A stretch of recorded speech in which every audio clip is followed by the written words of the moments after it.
រំតែខ្ញុំអត់ធ្លាក់ទេបន្ទាប់ហើយនៅពេលដែលក្តារនឹងបាក់ចុកក្រោមចាប់តែមានក្បាលខ្មោចពីរចេញមកក្បាលខ្មោចស្រីទៅធ្វើកហើយជំងឺខ្មោចចូលអញ្ចឹងចាបងវាថាខ្មោចតែងតែចូលគាត់អញ្ចឹងទៅហើយខ្ញុំក៏ជួយតាមលទ្ធភាពដែលខ្ញុំអាចជួយបានអញ្ចឹងណាបងហើយគាត់ធ្លាប់ជួយដកតាមអនឡាញដែរដោយសារតែគាត់បដូរកន្លែងនៅខេត្តអញ្ចឹងអញ្ចឹងទៅនៅពេលដែលអ៊ំនឹងគាត់មានអីចូលអញ្ចឹងអ្នកផ្ទះរបស់គាត់អត់តងមកខ្ញុំហីអញ្ចឹងគ្រាន់តែពេលហ្នឹងវាកំប្លែងដែរគាត់បើកឲ្យខ្ញុំមើលបើកាមេរ៉ាខ្ញុំមើលទៅអ៊ំស្រីហ្នឹងអញ្ចឹងទៅខ្មោចហ្នឹងក៏និយាយតបមកខ្ញុំវិញវិធីជាអ្វីនៅក្នុង season ទី3នេះតាំងពី episode ទី1រហូតមកដល់ពេលនេះមានរសជាតិថ្មីមានមេរៀនជាច្រើនដែលបងប្អូនទាំងអស់គ្នាអាចពិចារណាអាចដឹងអាចយល់ជាច្រើនរឿងតាក់ទិនពីលើផ្លូវអបិយជំនឿហើយ guest speaker របស់កម្មវិធីជាអ្វីនៅក្នុង season ទី3នេះភាគច្រើនអត់ចង់បញ្ចេញមុខទេដោយសារតែបងប្អូនដឹងស្រាប់ហើយថាពួកគាត់មិនមែនជាបុគ្គលណាដែលល្បីល្បាញអីទេហើយគាត់ផ្ដល់កិត្តិយសយ៉ាងខ្ពង់ខ្ពស់ពេកហើយសម្រាប់កម្មវិធីជាអ្វីដែលបានចូលរួមជាមួយនឹងពួកយើងចែករំលែកនៅបទពិសោធន៍របស់ពួកគាត់មកកាន់ពួកយើងទាំងអស់គ្នាជាមេរៀនថ្មីសូម្បីតែសម្រាប់ខ្ញុំផ្ទាល់កន្លែងខ្លះក៏វាថ្មីសម្រាប់ខ្ញុំដែរដោយឡែកសង្ឃឹមថាជីវិតរបស់បងប្អូនទាំងអស់គ្នាពិតជាល្អប្រសើរផ្ដាំផ្ញើដដែលថា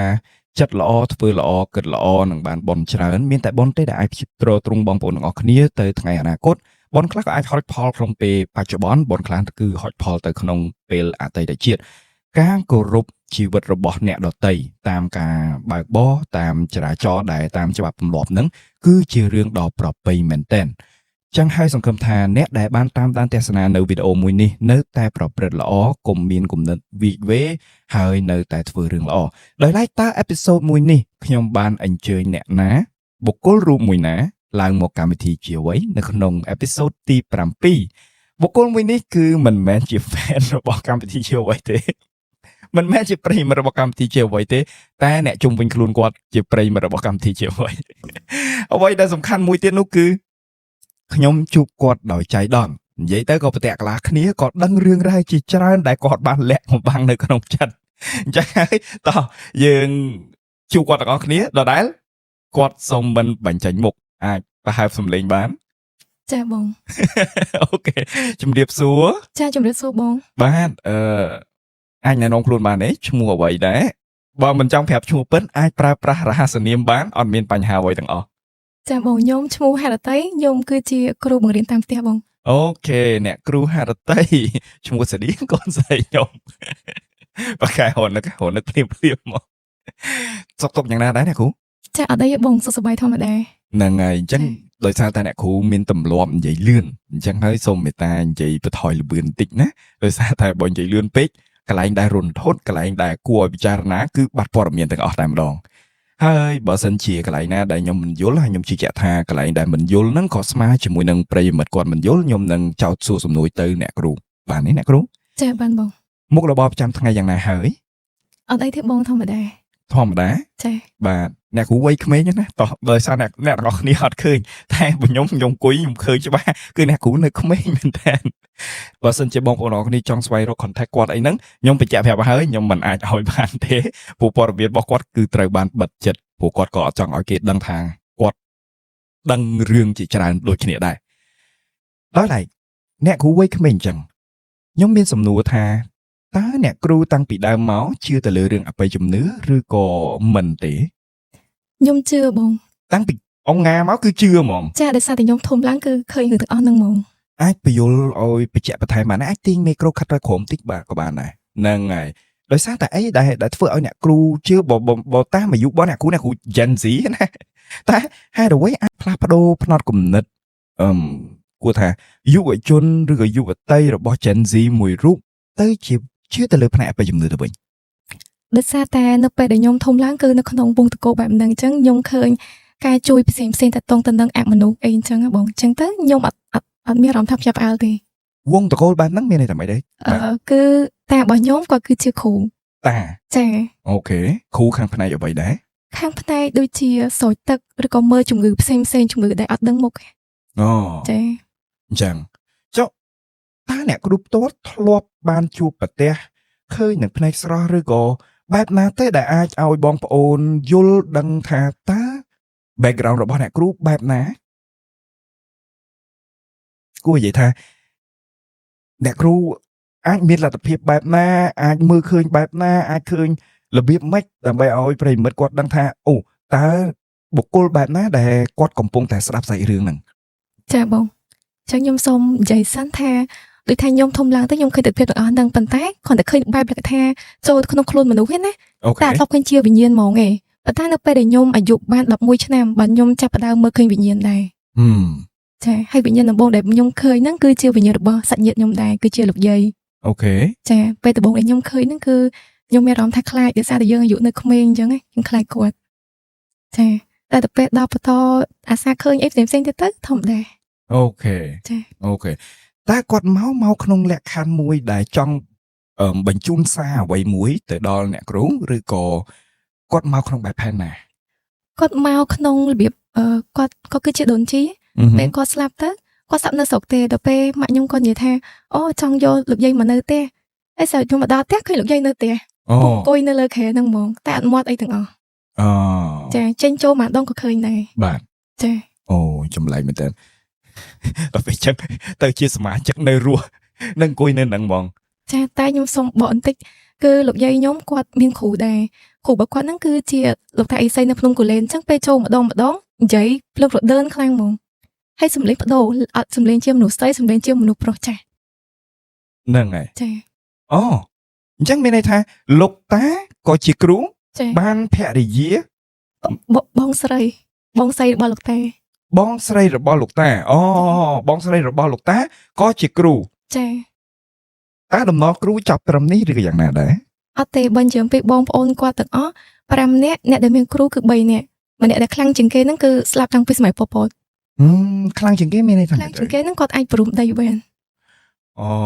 គាត់ធ្លាប់ភ្នាល់អ្នកដែលចាស់ៗគាត់ធ្លាប់ប្រាប់ថាតាគាត់ធ្លាប់ភ្នាល់ថាឥឡូវបើសិនជាហែងដើរទៅដល់មុនទេអាហ្នឹងតាមានអីឲ្យអញ្ចឹងណាដល់ពេលទៅដល់គាត់ឲ្យដើរទៅមុនតែគាត់ទៅដល់មុនទៅដែរ អូគាត់មានវិជាព្រមដី ចាចាបង ខ្ញុំធ្លាប់ឮច្រើនបើឲ្យឃើញផ្ទាល់ភ្នែកហ្មងគឺអត់ដែលទេអូតើចាប់ត្រឹមចំនួនលោកតាឬក៏យ៉ាងម៉េចដែរចុះចំនួនឪពុកម្ដាយរបស់អ្នកគ្រូហ្មងមានណាគេធ្វើគ្រូទេ មានប៉ុន្តែអត់ជាអាជីពទេពេលថាគ្រាន់តែទុកមើលដើម្បីមើលកូនចៅមើលដល់ឪពុកវិញអីអញ្ចឹងឯង អញ្ចឹងបានន័យថាគាត់អត់ទទួលភ្ញៀវទេ ចាអត់ទេដោយសារតែគាត់ប្រាប់ខ្ញុំថាបើសិនជាគាត់ទទួលទៅគាត់ខ្លាចមានអ្នកដឹងច្រើនទៅមានគេមកផ្ចាញ់ផ្ចាធ្វើបាបកូនបាបអី តើដំណរគ្រូបែបនេះពីលោកតាពីលោកយាយមកជប់លោកតាលោកយាយហ្នឹងខាងគ្រួសារខាងណាដែរ ខាងម្ដាយ ខាងម្ដាយ ចា តមកខាងជំនាន់ខាងក្រោមតើការតហ្នឹងគឺបែបណាកើតមកគឺមានមកតាមហ្មងឬក៏មានកិច្ចមានពិធីឬក៏ឧទាហរណ៍ថាមានគ្រូធំមួយរបស់ប្រចាំគ្រួសារខាងម្ដាយហ្នឹងជ្រើសរើសបុគ្គលណាដែលគាត់ត្រូវស្នងបន្តអីចឹងណា អត់ទេវាថាសុកក៏មានអញ្ចឹងហ្មងគឺមិនមានការព្រៀងទុកអីទាំងអស់សុកក៏ចូលទៅអាចចេះមើលដូចថាបើសិនជាឧទាហរណ៍ក្នុងសមាជិកគ្រួសារណាម្នាក់មានអីកើតឡើងអញ្ចឹងទៅគឺចូលទៅលើគាត់ឲ្យអាចធ្វើឲ្យរបស់នឹងសាបឬក៏ធ្វើឲ្យបាត់ជាពីជំងឺនឹងវិញឬក៏ពីខ្មោចចូលអីអញ្ចឹងវាថាគឺអត់មានអីព្រៀងទុកទេ អត់មានអីព្រៀងទុកអត់មានការស្នងអត់មានអ្វីទាំងអស់គឺដល់ពេលត្រូវកាន់យកហ្មង ចាហើយមានបញ្ជាក់មួយទៀតនៅពេលដែលគាត់ចូលគឺមិនមែនជាសំឡេងនេះទេគឺបដូរសំឡេងទាំងអស់ហើយភាសាក៏អត់ប្រើភាសាខ្មែរយ៉ាងដែរប្រើភាសាផ្សេង អញ្ចឹងសុទ្ធសឹងតែជាបុគ្គលប្រជាន់រូបទាំងអស់គួរនិយាយចឹង អត់ទេមិនមែនជាប្រជន់រូបទេបង អញ្ចឹងធ្វើមិនចូលខ្លួនបានអនុញ្ញាតឬក៏មិនដែរ សុកគឺចូលហ្មងមិនតែចូលហ្នឹងគឺក្នុងបំណងល្អហើយចូលហ្នឹងគឺតអ្នកដដែលទេហើយប្រើសំឡេងដដែលភាសាដដែលហ្នឹងចូលមកដើម្បីជួយសង្គ្រោះដល់សាច់ញាតិរបស់គាត់ពេលមានបញ្ហាអញ្ចឹងហ៎បង អូចុះឥឡូវខ្ញុំនិយាយពីផុតពីចំនួនឪពុកម្ដាយទៅចុះចំនួនអ្នកគ្រូ ជំនាន់ហ្នឹងអាចចាត់ថាខ្ញុំជាជំនាន់ហ្នឹង ជាបុគ្គលតែម្នាក់គាត់ឬក៏បែបណា ម្នាក់គាត់ នៅពេលណាដែរដែលអ្នកគ្រូដឹងថាខ្លួនឯងត្រូវខ្លាចទៅជាអ្នកស្នងណា អត់អាចថាជាអ្នកស្នងទេបងព្រោះថាគាត់មិនមែនស្នងពីណាមកណាទេ អូបាននេះមិនមែនបន្តទេគឺបុគ្គលម្នាក់មានគូរៀងខ្លួនតាមអូនៅពេលណាដែរដែលអ្នកគ្រូដឹង ផែជានៅរៀននៅវិទ្យាល័យបងតែបើសិនជាយើងឲ្យគិតទៅតាមពិតខ្ញុំអញ្ចឹងតាំងពីបឋមដោយសារបឋមខ្ញុំវាថារៀងរាល់ថ្ងៃសើខ្ញុំតែងតែយកផ្កាទៅថ្វាយប្រភពនៅក្នុងសាលាជួនកាលថ្វាយអ្នកតានៅក្នុងវត្តខ្ញុំតែងធ្វើអញ្ចឹងរហូត ដោយដឹងខ្លួនឯងឬក៏អារម្មណ៍ទាញឲ្យធ្វើអញ្ចឹង គឺនិស័យខ្ញុំហ្មង វិស័យខ្ញុំចង់ធ្វើអញ្ចឹងហ្មង បាទ ហើយពេលទៅខ្ញុំប្រាប់ថាអូលោកតាខ្ញុំចង់បានលេខប៉ុណ្នេះចង់បានចំណាត់ថ្នាក់អញ្ចឹងណាហើយពេលបានមែនតែខ្ញុំក៏ខំរៀនដែរប៉ុន្តែខ្ញុំមានអារម្មណ៍ថាខ្ញុំរស់នៅជាមួយនឹងកម្លាំងចិត្តទេ បាទ ចា អូ ហើយខ្ញុំមិនដែលមានអារម្មណ៍ខ្លាចពួកគាត់ទេ អ្វីដែលអ្នកគ្រូបានបញ្ជាក់ប្រាប់ថាអ្នកគ្រូបានដឹងតាំងពីស្ទើរតែពីបឋមប៉ុន្តែអ្វីដែលអ្នកគ្រូបានមានប្រសាសន៍មុនហ្នឹងក៏និយាយអំពីថ្នាក់អនុវិទ្យាល័យវិទ្យាល័យដែរប៉ុន្តែហេតុអ្វីបានហេតុការមួយនឹងនៅក្នុងតែជាហេតុការអ្វីទៅនៅក្នុងអនុវិទ្យាល័យឬក៏វិទ្យាល័យហ្នឹងដែលធ្វើឲ្យអ្នកគ្រូមានអារម្មណ៍ថាហ្នឹងហើយអត់មានខុសទេ ពេលហ្នឹងនៅវិទ្យាល័យតែខ្ញុំទៅលេងនៅសាលាបឋមខ្ញុំបងប្អូនចដូនមួយខ្ញុំទៅមួយគ្នាដែរពេលដែលខ្ញុំប្រាប់ថាបងមកទៅផ្ទះវិញស្រាប់តែគាត់អត់កម្រើកទេភ្នែកគាត់សម្លាប់ខ្ញុំហើយថ្មឹងហ្មងថ្មឹងឲ្យខ្ញុំនៅគោះគាត់ច្រើនដងទៀតគាត់អត់ទេអត់មានអីទាំងអស់អត់មាននិយាយចូលខ្ញុំទេ អត់និយាយចូលត្រឹមតែសម្លក់ ចាសម្លាប់ភ្នែកឡើងក្រហមពេលទៅខ្ញុំក៏មានតែបនស្រន់នេះខ្ញុំសាកល្បងប្រើសិនអញ្ចឹង បាទ ខ្ញុំសាកល្បងឲ្យខ្ញុំចាប់ដៃខ្ញុំទៅគោះខ្នងបងចូលមួយខ្ញុំគោះ3ដងហ្នឹងទៅក៏បងខ្ញុំធម្មតាវិញតែបងខ្ញុំក៏អត់ដឹងថាខ្លួនឯងកើតអីទេហើយមកដល់សប្តាហ៍ថ្ងៃនេះក៏ខ្ញុំអត់ដែរប្រាប់ណាគេដែរអត់ដែរប្រាប់ណាគេថាបងខ្ញុំនឹងធ្លាប់ខ្មោចចូលនៅសាលាហើយ ចឹងហើយនៅពេលនេះខ្ញុំមិនដឹងថាបងស្រីរបស់អ្នកគ្រូស្ដាប់សំឡេងអ្នកគ្រូស្គាល់អត់ទេបងមើលប៉ះខ្ញុំចង់បញ្ជាក់ប្រាប់ទៅបងស្រីថាបងស្រីធ្លាប់ខ្មោចចូលហើយអ្នកគ្រូបានបង្ហាញអាចកំបាំងមួយនេះហើយអូអញ្ចឹងនេះគ្រាន់តែជាការបន់ស្រន់បើខ្ញុំបកទៅវិញណានេះត្រឹមតែជាការបន់ស្រន់ដែលគួរនិយាយថាបថុចញុចឬក៏ជាការបន់ស្រន់បែបថាតល់ទៅបាននឹកឃើញមិនដឹងធ្វើម៉េចមានតែបែបបន់ណា ចា ប៉ុន្តែអ្វីដែលអ្នកគ្រូដឹងថា អូខ្ញុំយល់ដឹងថាខ្លួនឯងអាចប្រើអានេះ បាទនឹងត្រង់ចំណុចហ្នឹង ចាបងនិយាយទៅ តើមានហេតុការណ៍អ្វី អត់តទៅចំណុចហ្នឹងតែខ្ញុំសូមនិយាយខ្លឹមសារមកសិន បាទ ចាគឺខ្ញុំពេលដែលនេះខ្ញុំចាប់ផ្ដើមមើលបាត់ដៃឲ្យគេទៅពេលចាំមើលមានអីប្រាប់រហូតប្រាប់ថាចាអីអញ្ចឹងណាពេលខ្ញុំកាន់តែមើលកាន់តែដឹងច្រើន បន្ទាប់ហើយអញ្ចឹងទៅតែខ្ញុំមើលតែអ្នកស្គាល់គ្នាអ្នកអត់ស្គាល់ខ្ញុំមើលឲ្យទេ បាទ ចាដល់ពេលចាប់ផ្ដើមពីមើលឲ្យមើលទៅឈប់ទៅអញ្ចឹងទៅដល់ពេលហើយស្គប់ត្រឹមហ្នឹងសិនខ្ញុំសុំបែរមករឿងប្រើអីវិញអញ្ចឹងណា បាទ ពេលហ្នឹងនិយាយពួកម៉ាក់ខ្ញុំឈឺនៅមន្ទីរពេទ្យខ្ញុំក៏ទៅមើលមួយមិត្តភក្តិខ្ញុំពេលខ្ញុំទៅមើលទៅស្រាប់តែយាយគាត់ខ្មោចចូលខ្មោចមកតោះលើវាថាយាយរបស់គាត់គឺបញ្ជនច្រើនហើយ86 បាទ តែពេលខ្មោចចូលទៅមនុស្ស6នាក់ចាប់គាត់អត់កើតទេ បាទ គាត់ក៏វិក្បត់រហូតដល់ពេលឲ្យខ្ញុំថាអូខ្ញុំសាក់លបងជួយពួកម៉ាក់ខ្ញុំក៏អារតនានិមន្តអីអញ្ចឹងពេលខ្ញុំក៏កោទឹកតែម្ដងទេពេលខ្ញុំយកទៅកន្លោឲ្យយាយពួកម៉ាក់ខ្ញុំស្រែកតែមិនមែនសលេងលេងពួកម៉ាក់ខ្ញុំទេសលេងព្រាយហើយតើក៏នៅពេលខ្ញុំកន្លោមានអីមកចាប់ដើមឲ្យយើងឃើញជារូបភាពថាព្រាយនឹងនៅឯណាអញ្ចឹងព្រាយនឹងគឺនៅមុខផ្ទះរបស់គាត់តែផ្ទះគាត់នៅខេត្តទេ បាទ ចាព្រាយនឹងនៅខេត្តដល់ពេលហើយអញ្ចឹងទៅខ្ញុំក៏កន្លោទៅហើយវាក៏និយាយសួរខ្ញុំថាចាវាថាចាអាតាមួយនៅក្រោយខ្នងហែងនឹងណាគេវាសួរខ្ញុំអញ្ចឹងដល់ពេលហើយខ្ញុំក៏អត់មាត់ជាមួយនឹងវាទេហើយខ្ញុំក៏សួរវាថាហែងមកពីណាវាថាអញមកពីខេត្តប្រាប់ខ្ញុំអញ្ចឹង បាទ ខ្ញុំថាហើយវាមានបរិវារវា2នាក់ទៀតវាក៏ហៅថាអាធឿនមានសៀងមកចាប់អាតានេះចេញទៅចេញអញ្ចឹងហើយវាចាហើយវានៅតែហៅបរិវារវាមករហូតប៉ុន្តែយប់ហ្នឹងគឺអត់ទាន់បានសម្រេចទេវាថាវិជាការសាកល្បងលើកទី1របស់ខ្ញុំណាអញ្ចឹងខ្ញុំគ្រាន់តែអាចធ្វើឲ្យខ្មោចនឹងសង្ហល់ យល់ ចាសង្ហល់មានថាអត់អាចរើបំប្រាទៅអីទៀតបានទេហើយខ្ញុំដើរជិះម្ដងមកទ្វារណាពេលខ្ញុំសាក់កលេចមើលទៅលោកយាយណាភ្នែកហ្នឹងគឺដៀងដល់មកទ្វារ ដៀងមើលយើងរហូត ចាហើយបន្តដល់ស្អែកឡើងខ្ញុំក៏ប្រាប់ពួកម៉ាក់ខ្ញុំថាអញ្ចឹងខ្មោចហ្នឹងវារកផ្លូវចេញអត់ឃើញអញ្ចឹងឥឡូវហែងធ្វើផ្លូវឲ្យវាមួយអញ្ចឹងទៅក៏ឲ្យយកខ្សាច់មកផ្ទើហើយនឹងដាក់ខំខែរបស់មកយាយគាត់ហ្នឹងហើយច្រូចទឹកហើយប្រាប់ថាឲ្យទៅតាមទឹកហ្នឹងទៅអញរកផ្លូវឲ្យហែងហើយអីទៅក៏ចាក់ទៅស្រាប់តែយាយរបស់គាត់ហ្នឹងស្រែកលឹងលឺផ្អើថា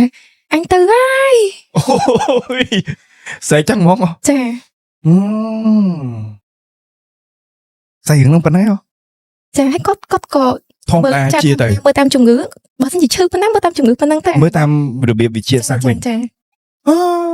ចម្លែកមែនតើត្រង់ថាចេះតើអ្នកគ្រូមានសំណួរទី1ខ្ញុំដេញបញ្ជាក់ថយក្រោយវិញណាសំណួរទី1នៃសាច់រឿងមួយនេះអ្វីទៅដែលប្រាប់អ្នកគ្រូថាអត់មានផ្លូវទៅ ចម្លែកលើកទី1ដែលខ្ញុំលើកព្រោះដោយសារតែខ្ញុំធ្លាប់ឃើញវីដេអូជាច្រើនហើយខ្ញុំធ្លាប់បានស្រាវជ្រាវខ្លួនឯងនៅពេលដែលគេបដិញខ្មោចព្រាយចេញពីក្នុងខ្លួនធ្វើពិធីចេញហើយប៉ុន្តែអ្វីដែលអ្នកគ្រូមានប្រសាសន៍មុននេះគឺរកផ្លូវឲ្យគេចេញចឹងវាចម្លែកមែនទែនសម្រាប់ខ្ញុំ មានន័យថាព្រាយហ្នឹងគាត់រៀងស្ទើរដែរបងគាត់ចេះតែចូលចេះចេញ អូ ចាគាត់ប្រាប់ថាអញ្ចឹងពេលខ្ញុំទៅដល់ផ្ទះហើយបានខ្ញុំអាចមើលបន្ថែមបានទៀតអញ្ចឹងពេលខ្ញុំទៅដល់ផ្ទះខ្ញុំមានអារម្មណ៍ថាខ្លួនឯងមានឥទ្ធិពលជាងនៅពេទ្យទៅពេលទៅ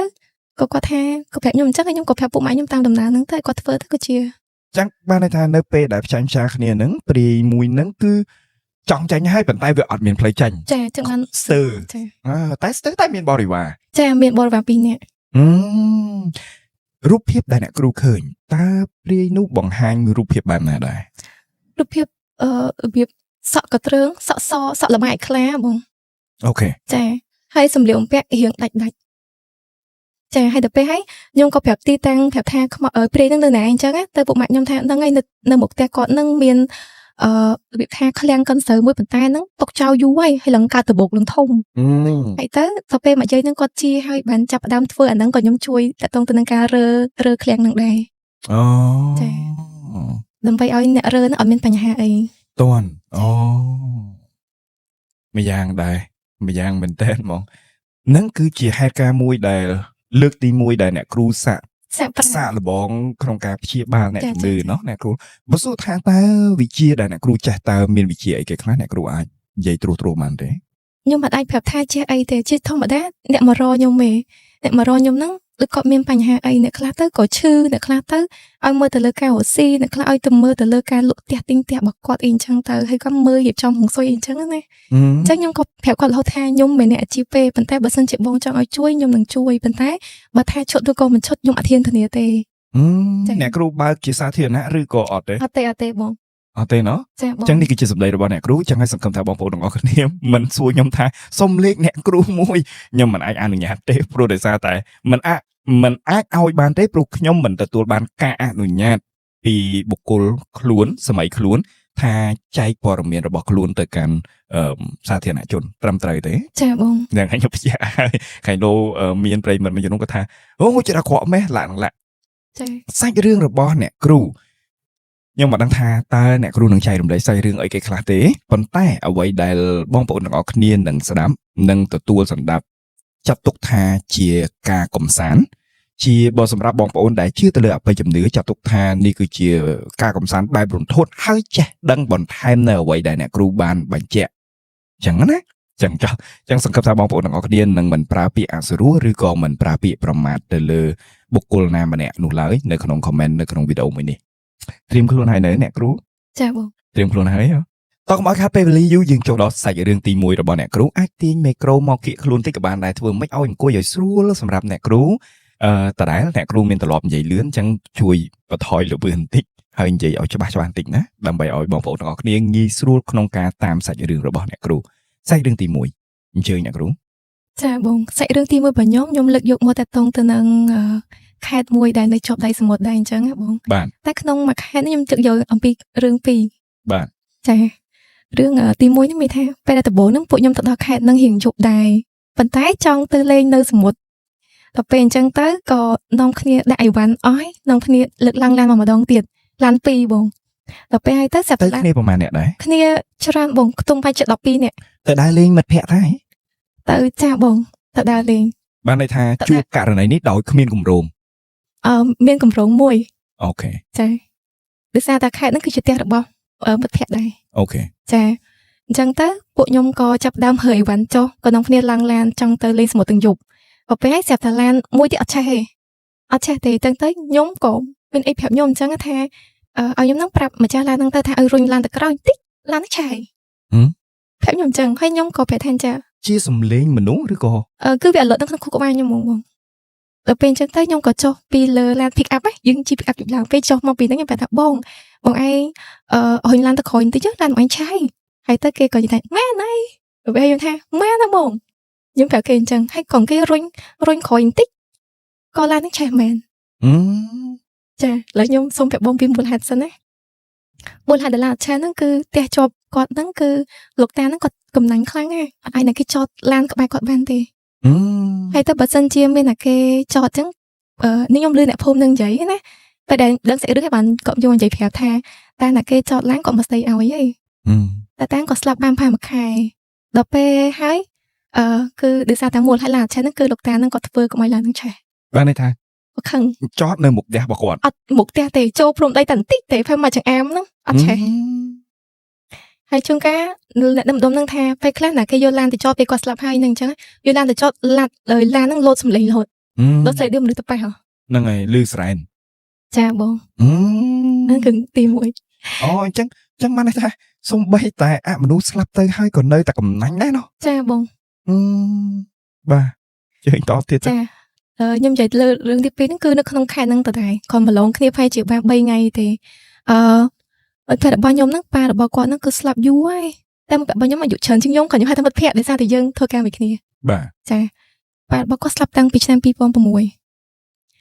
ហើយខ្ញុំសូមនិយាយអំពីនឹងតិចគេថាគាត់ឈប់នៅផ្ទះហ្នឹងតាំងប៉ាគាត់ស្លាប់គាត់ឈប់នៅផ្ទះហ្នឹងយូរហើយអញ្ចឹងផ្ទះហ្នឹងក៏ជួលឲ្យគេហើយអ្នកដែលនៅតែផ្ទះជួលរបស់គាត់ហ្នឹងថាធ្លាប់ឃើញវិញ្ញាណប៉ាគាត់ហើយគាត់ហ្នឹងបើសិនជាដូចថាខ្ញុំបានទៅដល់ហ្នឹងហើយអញ្ចឹងជួយមើលឲ្យតិចទៅអញ្ចឹងដោយសារតែឥឡូវហ្នឹងវាជាហាងរបស់បារាំងណាអញ្ចឹងទៅយើងអាចទៅមើលបើកចំហបានទេដំបូងឡើយគឺខ្ញុំធ្វើទៅទិញទឹកសុទ្ធរបស់បារាំងហ្នឹងណាដើម្បីអាចចាប់ដឹងថាតើវិញ្ញាណរបស់អ៊ំហ្នឹងនៅនឹងមែនអត់បាទទៅពេលហើយថ្ងៃទី1គឺគាត់ទៅបានទិញសុទ្ធប៉ុណ្្នឹងឯងហើយក៏មកវិញថាហ្នឹងឯងគាត់នៅនឹងហើយខ្ញុំក៏ប្រាប់អំពីសន្តានរបស់វិញ្ញាណខ្ញុំបានឃើញហ្នឹងទៅកាន់ប្រាប់មួយភក្តិខ្ញុំអញ្ចឹងគាត់ថាហ្នឹងហើយប៉ាខ្ញុំបានឃើញហ្មងចាប់បានណាចាចាប់បានសញ្ញាណថាព្រលឹងវិញ្ញាណរបស់គាត់ពិតជានៅនឹងមែនទាំងគម្លាតនិយាយទៅគម្លាតមក2006ដល់2016 2020ឆ្នាំ20ឆ្នាំគាត់ចាបន្ទាប់ហើយអញ្ចឹងទៅដល់ថ្ងៃស្អែកឡើងថ្ងៃចិត្តយើងឡើងមកពេញវិញហើយក៏ខ្ញុំប្រាប់គាត់ថាអញ្ចឹងឥឡូវឲ្យខ្ញុំជួយគាត់ទៅខ្ញុំប្រាប់មិត្តភក្តិខ្ញុំអញ្ចឹងគាត់ថាអញ្ចឹងហែងទៅតែបងចេះថាបងបានជួយហែងទៅទេហែងទៅមួយបងប្អូនបងទៅអញ្ចឹងហែងទៅគេក៏ឌុបម៉ូតូជិះម៉ូតូឌុបខ្ញុំទៅហាងបារាំងហ្នឹងដែលជាផ្ទះគាត់ហ្នឹងហើយផ្ទះហ្នឹងនិយាយពីផ្ទះហ្នឹងគឺមានអាយុកាលយូរមែនតើហ្មងបងគឺសល់តាំងពីសម័យអាណានិគមបារាំងចាដល់ហើយអញ្ចឹងទៅនៅពេលដែលគាត់ទៅដល់គាត់ប្រាប់ពូបារាំងហ្នឹងថាខ្ញុំហ្នឹងមកមើលឌីកូនៅហាងហ្នឹងទៅបើគេអនុញ្ញាតឲ្យឡើងតែខ្ញុំសូមបកទៅក្រោយបន្តិចមេថាមុនខ្ញុំមកហ្នឹងគឺខ្ញុំបាត់អុជធូបពីផ្ទះពីកន្លែងខ្ញុំស្នាក់នៅមកហើយក៏ប្រាប់លោកថាខ្ញុំមកនេះឲ្យលោកមកជាចាស់ចាទុំដើម្បីជួយមើលផងអញ្ចឹងទៅពេលដែលខ្ញុំឡើងទៅដល់ជាន់លើអ្វីដែលខ្ញុំត្រូវរកបំហោទី1គឺរកវិញ្ញាណគាត់នៅកន្លែងណាបាទចាគឺទី1ទៅរកវិញ្ញាណគាត់នៅកន្លែងណាអញ្ចឹងខ្ញុំសូមប្រើពាក្យថា scan ចុះដោយសារតែអត់ដឹងបញ្ចូលប្រាប់បងប្អូនថាមិនបានយើងអាចរកឃើញវិញ្ញាណបានអញ្ចឹងខ្ញុំអាចតាក់ទងមួយវិញ្ញាណបានទី1តាមរយៈដូចថារោមរបស់ខ្ញុំវាចាប់ផ្ដើមបាសរោមមានថាវិញ្ញាណនៅក្បែរហ្នឹងក៏វិញ្ញាណនៅកន្លែងហ្នឹងបើពេលខ្លះបើសិនជាងាយពេលខ្លះយើងក៏ scan យើងប្រើវិញ្ញាណអញ្ចឹងណាប្រើវិញ្ញាណរបស់យើងហ្នឹងការ scan មើលទៅឃើញវិញ្ញាណនៅទីតាំងណាតែពេលខ្លះ scan អត់ឃើញត្រូវតែប្រើរោមថារាងកាយរបស់ខ្លួនឯងដើម្បីទៅតាក់ទងមួយវិញ្ញាណអញ្ចឹងអ្វីដែលអ្នកគ្រូបានបញ្ជាក់ត្រង់កន្លែងនេះមានន័យថាបើសិនជាពេលខ្លះបើងាយស្រួលគ្រាន់តែបិទភ្នែកដឹងថានៅកន្លែងណាតែម្ដងចាតែបើអត់ទេគឺត្រូវដើរនៅជិតដើរក្នុងបរិវេណហ្នឹងអញ្ចឹងបើគាត់ឈរនៅកន្លែងណារូមយើងនឹងបាសនៅពេលយើងដល់តំបន់មួយហ្នឹងអូបាទអញ្ចឹងទៅខ្ញុំឡើងទៅដល់លើខ្ញុំ scan រោមមើលអត់ឃើញទេអញ្ចឹងខ្ញុំត្រូវប្រើរាងកាយខ្លួនឯងដើម្បីតាក់ទងមួយវិញ្ញាណហើយអញ្ចឹងខ្ញុំដើរពេញនឹងបងប្អូនធំណាផ្ទះលើធំតែគេរៀបឌីក័រជាបែនណាជាបែនជាកន្លែងញ៉ាំអីយ៉ាងធំមួយហើយទៅខ្ញុំក៏ដើររកមើលតាំងពីបន្ទប់ទឹកឡើងដោយសារតែគេកែច្នៃវាកំឡុងផុតទៅ20ឆ្នាំហើយបងអញ្ចឹងវាខុសប្លែកមុនអញ្ចឹងណាពេលខ្ញុំដើររកមើលរហូតដល់ខ្ញុំប្រទះឃើញវិញ្ញាណគាត់អញ្ចឹងនៅពេលដែលខ្ញុំបានដឹងអំពីទីតាំងនៃវិញ្ញាណរបស់គាត់ហើយខ្ញុំចាប់ដឹងឃើញរូបគាត់ហ្នឹងកំពុងតែគេនៅលើក្តារបែនរបស់គេក៏ថ្ងៃនេះវាខ្លាចជាបែនកន្លែងជ្រៀងហើយគាត់នៅកន្លែងហ្នឹងហើយខ្ញុំថាអញ្ចឹងអ៊ំខ្ញុំហៅគាត់ថាអ៊ំថានិយាយក្នុងចិត្តឬនិយាយមាត់តែពេលខ្ញុំនិយាយមាត់ពេលគាត់និយាយខ្ញុំវិញតើខ្ញុំតែយើងប្រើវិញ្ញាណចេះបើយើងយល់គ្នាយល់ចាខ្ញុំថាអ៊ំឯងឈប់នៅនឹងទៅអ៊ំឯងស្លាប់20ឆ្នាំហើយអ៊ំឯងកុំនៅនឹងទៀតអីកូនអ៊ំឯងលើធំហើយអ៊ំឯងអាចដល់ពេលដែលអ៊ំគួរតែផ្ដល់សម្បត្តិនេះផ្ទះហ្នឹងណាដល់កូនចៅហើយមិនចាំបាច់នៅខំថែសារអីទៀតទេហើយក៏ប្រាប់ថាអញ្ចឹងខ្ញុំបកស្រាយតាមមកវិញខ្ញុំយល់វិញគាត់ថាអញ្ចឹងបើសិន20ឆ្នាំហ្នឹងណាអ៊ំអត់ដែលបានចេញពីណាទេគឺនៅតែផ្ទះហ្នឹងសុទ្ធហើយនៅក៏មិននៅមួយកូនណាបងវានៅមួយអ្នកផ្ទះជួលណាអ្នកដែលគេជួលសារតែនៅពេលដែលគាត់ស្លាប់បាត់ហើយហ្នឹងទៅគ្រួសាររបស់គាត់ក៏បដូរទៅនៅពេញបាទអញ្ចឹងវិញ្ញាណគាត់ហ្នឹងគឺត្រូវនៅស្នាក់អាស្រ័យមួយគេនេះគឺដូចជានាងផ្ទះអញ្ចឹងម៉ាតោវាអញ្ចឹងយល់ វាអញ្ចឹងទៅហើយគាត់ក៏ពេលខ្ញុំថាបើសិនជាអូមអត់នៅទេផ្ទះហ្នឹងត្រូវបានទៅលើអ្នកផ្សេងបាត់ហើយព្រោះមានអ្នកដែលចង់រំលោភបំពានយកផ្ទះរបស់គាត់ គាត់ប្រាប់ខ្ញុំថាអញ្ចឹងហើយពេលខ្ញុំនិយាយមកគាត់ខ្ញុំឡើងយំដោយសារតែខ្ញុំនឹកឃើញដល់កូនឪពុកហ៎បង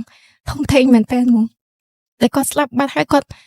នៅតែចង់រក្សាអ្វីទាំងអស់ហ្នឹងផ្ដល់ឲ្យកូនបើសិនជាអត់មានវត្តមានឪពុកគាត់នៅចាំតែហ្នឹងទេផ្ទះហ្នឹងត្រូវគេយកបាត់ហើយអញ្ចឹងអត់អាចមកដល់ថ្ងៃនេះបានកូនបានជួលផ្ទះហ្នឹងបានលុយចាយទេ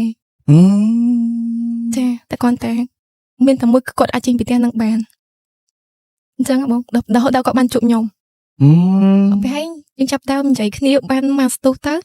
ខ្ញុំក៏យកទឹកមកកន្លោះប៉ុន្តែខ្ញុំអត់ហ៊ានកន្លោះខ្លាំងដោយសារតែនៅលើផ្ទះនៅលើឡែកហាងហ្នឹងសុទ្ធតែកាមេរ៉ាសុខភាពទាំងអស់ហើយខ្ញុំខ្លាចគេចោទថាយើងមកធ្វើអីនៅលើផ្ទះរបស់គេនៅលើកន្លែងគេជួលអញ្ចឹងខ្ញុំគាត់ដាក់គម្របទឹកសុទ្ធតូចមួយឲ្យខ្ញុំយកដៃខ្ញុំប៉ះបន្តិចឲ្យកន្លន់តិចទេហើយគាត់ក៏រលាយបាត់ទៅគាត់អត់រលាយទេបងអានេះខ្ញុំសួរលក្ខណៈអត់ដឹងសុទ្ធហ្មងណាចាបងក្រោយពីរលាស់ហើយមានរឿងហេតុអីកើតឡើងទៀតតែរលាស់ហើយហ្នឹងគាត់បែកជាមកក្នុងសភាពស្អាតទេសភាពដូចលើកមុនវាដូចមនុស្សកេងឈឺអញ្ចឹងតែដល់ពេលយើងកន្លងហ្នឹងគាត់ហើយទៅគាត់មកជាស្វាហាប់វិញអញ្ចឹងគាត់ក៏ចុះមកមួយខ្ញុំខ្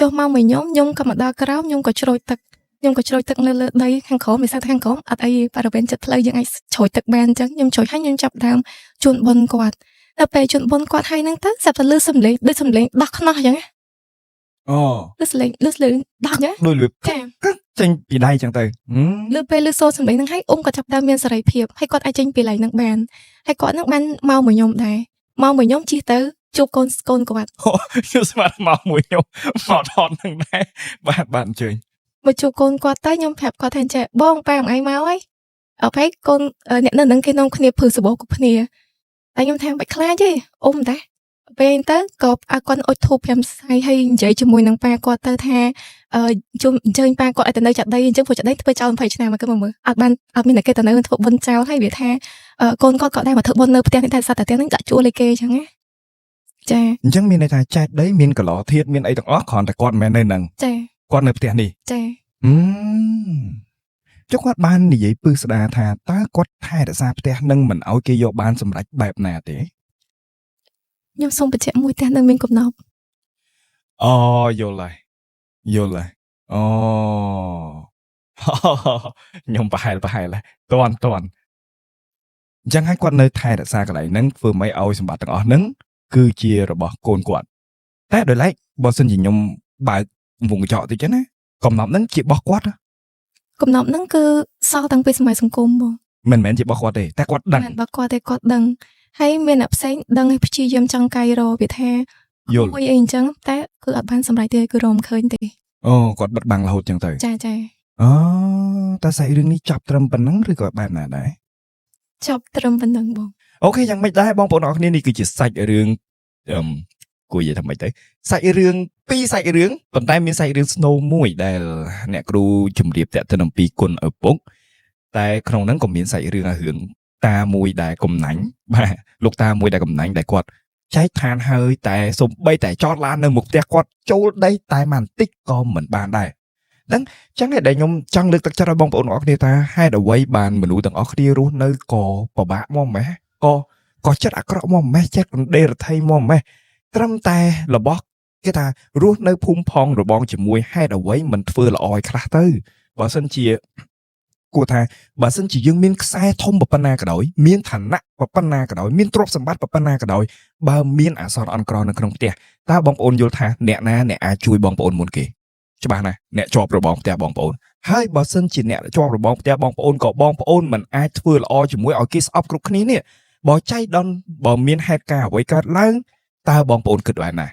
ទៅហៅអ្នកណាម្នាក់នៅខេត្តម្នាក់នៅតំបន់នេះអ្នកនៅខណ្ឌនេះទម្រាំតែមកដល់នឹងរឿងហេតុនឹងវាចប់បាត់ទៅហើយអញ្ចឹងមានតែអ្នកចិត្តខាងទេរាប់អានអ្នកចិត្តខាងឲ្យបានល្អស្មើនឹងជារបងមួយដ៏មាំសម្រាប់បងប្អូនទាំងអស់គ្នាដល់ឡែកវាពិសេសគាត់គេបានធម្មតានៅពេលដែលយើងធ្វើចែកដីគាត់ជាមានកិច្ចអញ្ជើញមានកិច្ចប្រោះព្រំអីមកស្អាតហ្មងប៉ុន្តែប្រលឹងរបស់អ៊ំប្រុសគាត់នៅតែបន្តនៅដើម្បីថែរក្សាទុកគ្រាន់ជាសម្បត្តិមួយឲ្យទៅកូនរបស់គាត់ត្រូវទេ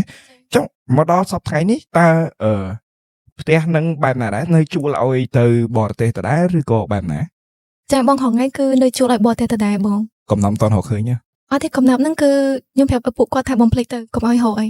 អូ អូយអ្វីដែលគោលដៅដែលខ្ញុំចង់ទៅជួយហ្នឹងគឺជួយដល់លេងទេកុំឲ្យទៅជាប់នៅក្នុងផ្ទះហ្នឹងទៀត អូ ចា៎ អូខេដល់យើងបន្តទៀតឥឡូវនេះគឺជាសាច់រឿងទី1របស់អ្នកគ្រូដែលចង់ចែករំលែកចុះសាច់រឿងទី2វិញ រឿងទី2ហ្នឹងគឺជារឿងដែលកើតឡើងចំពោះមិត្តភក្តិខ្ញុំដែរគឺផ្ទះរបស់គាត់ផ្ទាល់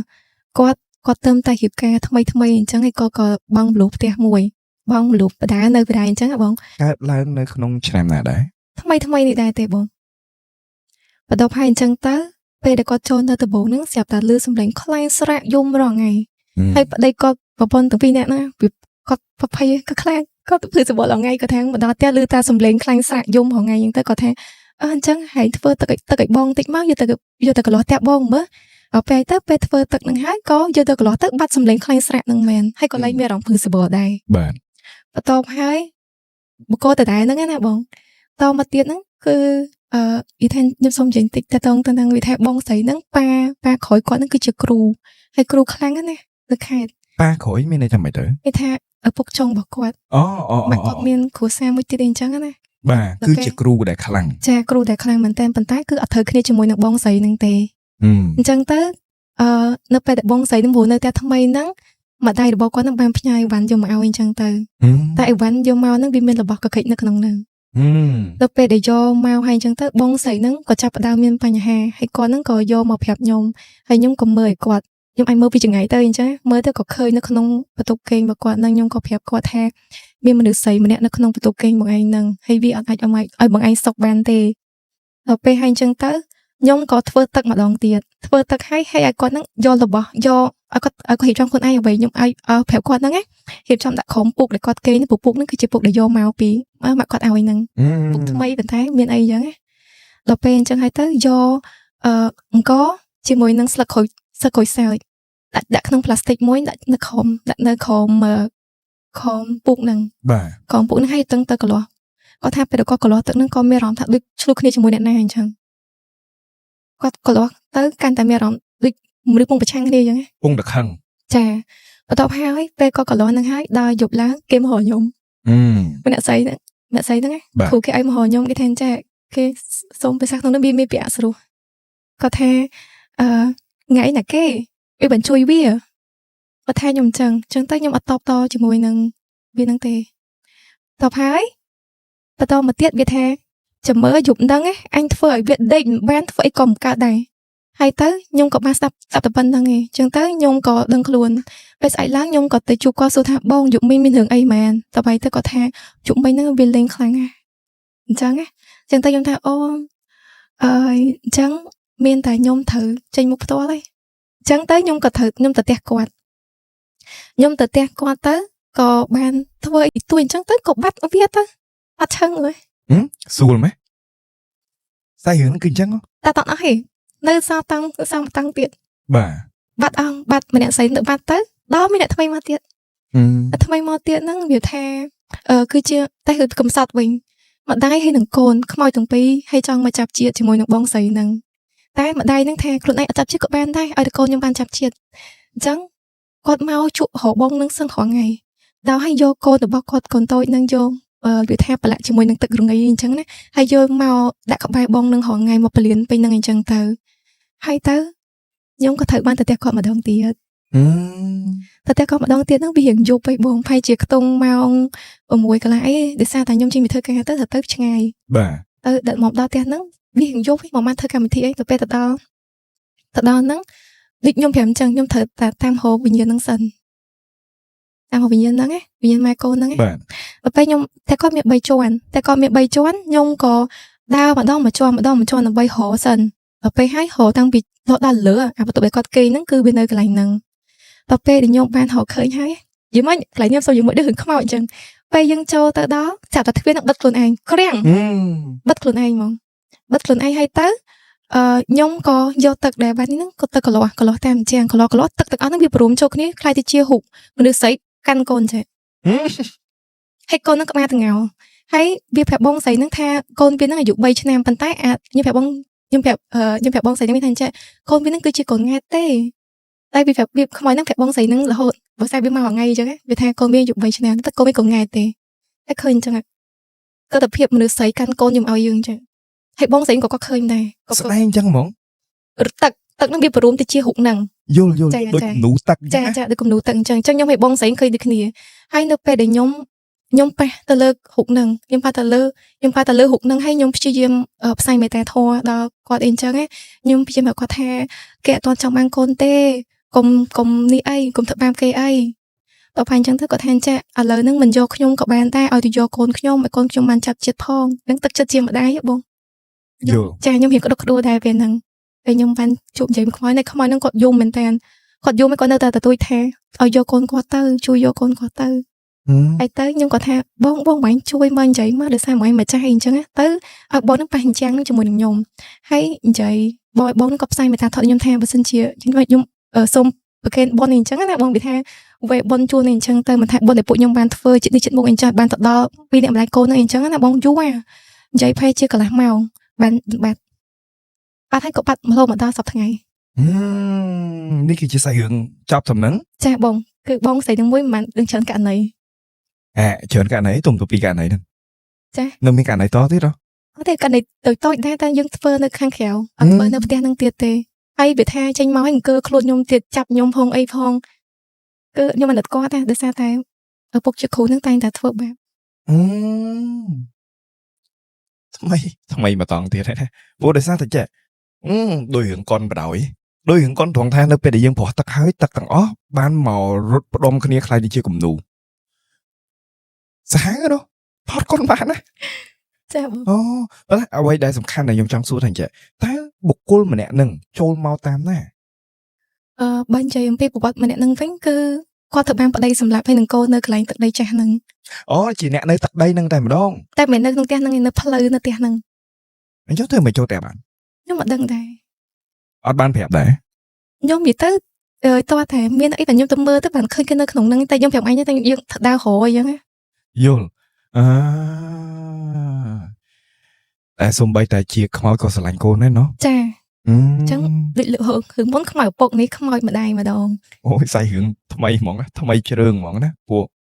ខ្ញុំធ្លាប់ឮករណីសុំឲ្យកូនមកនៅសុំអីអញ្ចឹងណាមកម្ដងហើយក៏ទៅបាត់ទៅមកម្ដងទៀតចាប់ផ្ដើមធ្វើកលចាប់ផ្ដើមធ្វើទុកជាដើមឡាក់ទៅដល់អ្នកដែលអត់ព្រមទទួលហ្នឹងតែនេះវិញវាទៅជាសាច់រឿងយំសុំបោឲ្យទទួលកូនទៅចាវាទៅអូទៅជារឿងកំសត់វិញណោះម្យ៉ាងដែរបកទៅវិញធ្វើជាឪពុកក្មេកគេក្នុងនេះចង់និយាយថាចេះនេះជាលើកទី1ដែលខ្ញុំឮថាសាច់រឿងរបស់អ្នកដែលចែករំលែកសាច់រឿងហ្នឹងណាបុគ្គលបងស្រីដែលអ្នកគ្រូនិយាយហ្នឹងមានឪពុកជាគ្រូបានឪពុកចុងជាគ្រូបានវាជាសាច់រឿងចម្លែកមួយព្រោះដោយសារតែខ្ញុំធ្លាប់តែឮរបៀបថាមានឪពុកចុងឬក៏ម្ដាយចុងហ្នឹងទៅរកគ្រូមកដាក់កូនអីចឹងណាអាហ្នឹងវាប្រហែលមានច្រើនតែនេះគឺឪពុកចុងជាគ្រូតែម្ដងតើដឹងថាចំនួនរបស់ពួកគាត់បន្តមកដោយសារអ្វីទេទើបឪពុកហ្នឹងចេះតែធ្វើកលបុកទុកម្នេញទៅដល់កូនរបស់គាត់ចឹងដោយសារតែអ៊ំដែលជាគ្រូហ្នឹងគឺគាត់តែងតែព្យាយាមឲ្យម៉ាក់របស់បងស្រីហ្នឹងលក់ដីលក់អីយកមកលុយឲ្យគាត់រហូតចឹងចាដល់ពេលកូនអីចេះតែគាត់ខាងយូរទៅស្អប់ទៅចំនួនដណ្ដើមទ្របយល់អូខេយ៉ាងម៉េចដែរបងប្អូនអរគ្នាសម្រាប់សាច់រឿងទី2នេះយើងបន្តសាច់រឿងបានទេចាបងឥឡូវនេះយើងចូលដល់សាច់រឿងទី3សាច់រឿងទី3ហ្នឹងគឺជាសាច់រឿងដែលកើតឡើងលើខ្ញុំខ្លួនឯងហ្មងបាទខ្ញុំទៅរស់នៅផ្ទះថ្មីប៉ុន្តែខ្ញុំអត់ចង់ចោលជានាងផ្ទះចាស់ខ្ញុំស្រឡាញ់គាត់អញ្ចឹងខ្ញុំចង់យកគាត់មកនៅផ្ទះថ្មីមួយខ្ញុំដែរតែនៅពេលខ្ញុំយកមកវាមានរឿងហេតុការណ៍ប្លែកកើតឡើងជាមួយខ្ញុំរហូតដល់ខ្ញុំអាចរកខ្លួនវិធីខ្លួនឯងបានខ្ញុំត្រូវពឹងតាដើម្បីឲ្យគាត់អាចតាជួយអញ្ចឹងទៅពេលដែលខ្ញុំយកជានាងផ្ទះចាស់បើខ្ញុំមកនៅក្នុងផ្ទះហ្នឹងស្រាប់តែខ្ញុំចាប់ផ្ដើមធំក្លិនបារីគ្រប់ទីកន្លែងគឺតាមខ្ញុំរហូតដល់ពេលហើយខ្ញុំថាឥឡូវមិនបាច់តាមចេញមុខមកហ្មងទៅហើយក៏ចេញមកមែនមនុស្សព្រមវាលំធំចេញមកមិនទៅចេញមកជារូបរាងអីចឹងឃើញភ្នែកស្រស់ចាហើយគេថាអញ្ចឹងហើយបើយកម្នាក់នឹងមកហើយឲ្យខ្ញុំទៅនៅណាគេសួរខ្ញុំថាអញ្ចឹងបានន័យថាចុះជំនាញទេចាស់របស់អ្នកគ្រូនឹងជាស្រីឬក៏ជាស្រីចាអញ្ចឹងតើគេក៏ប្រាប់ខ្ញុំថាអញ្ចឹងថាឥឡូវបើយកគាត់នឹងមកចុះគាត់នេះទៅនៅណាហើយអញ្ចឹងខ្ញុំមិនត្រូវតាមខ្លួនឯង អញ្ចឹងណាតាមខ្ញុំអញ្ចឹងណាត្រូវតាមខ្ញុំរហូតអញ្ចឹងទៅដល់ពេលអញ្ចឹងទៅខ្ញុំក៏អត់ដឹងធ្វើម៉េចខ្ញុំអត់ទៅមានជំនាញខាងហ្នឹងខ្ញុំក៏តាក់ទងទៅតែខ្ញុំសួរតែវិញថាតែឥឡូវខ្ញុំបានយកជំនាញផ្ទះថ្មីបើជំនាញផ្ទះចាស់បើខ្ញុំនៅផ្ទះថ្មីតែមានបញ្ហាជំនាញផ្ទះថ្មីនេះគេនៅអត់កើតអញ្ចឹងទៅតែខ្ញុំក៏ឲ្យខ្ញុំទិញជំនាញមួយទៀតដាក់នៅជាន់លើទិសហើយក៏ធ្វើមានផ្កាមានទៀនអីជូនគេអញ្ចឹងណាហើយក៏សូមអញ្ជើញគេហ្នឹងនៅនឹងទៅហើយខ្ញុំជាដូចខ្ញុំអាកដាអញ្ចឹងខ្ញុំព្យាយាមប្រាប់ពួកគាត់ថាឥឡូវយើងចែកជាន់គ្នាឲ្យជំនាញចាស់ខ្ញុំនៅជាន់ក្រោមឲ្យជំនាញថ្មីនៅជាន់លើអញ្ចឹងអ្នកគឺមានសិទ្ធតែនៅខាងលើទេអញ្ចឹងអ្នកអត់អាចមានសិទ្ធមកអីនៅខាងក្រោមនេះបានទេគាត់អាចដេញជំនាញផ្ទះចាស់របស់ខ្ញុំចេញបានដែរសាច់រឿងហ្នឹងប៉ុណ្្នឹងខ្ញុំនិយាយតសិនពួកគឺស្កាត់ខ្ញុំចង់ប្រាំងខ្ញុំក៏បាននិយាយបញ្ចូលពួកគាត់អីអញ្ចឹងទៅនិយាយបញ្ចូលនិយាយអញ្ចឹងអូខេនិយាយប្រាប់ថាអញ្ចឹងទៅដល់ពេលហើយទៅអាពេលខ្លះគាត់ឆ្លងមកម្ដងម្កាដែរពេលខ្លះខ្ញុំឃើញគាត់ទៀតថាឡើងលើវិញណា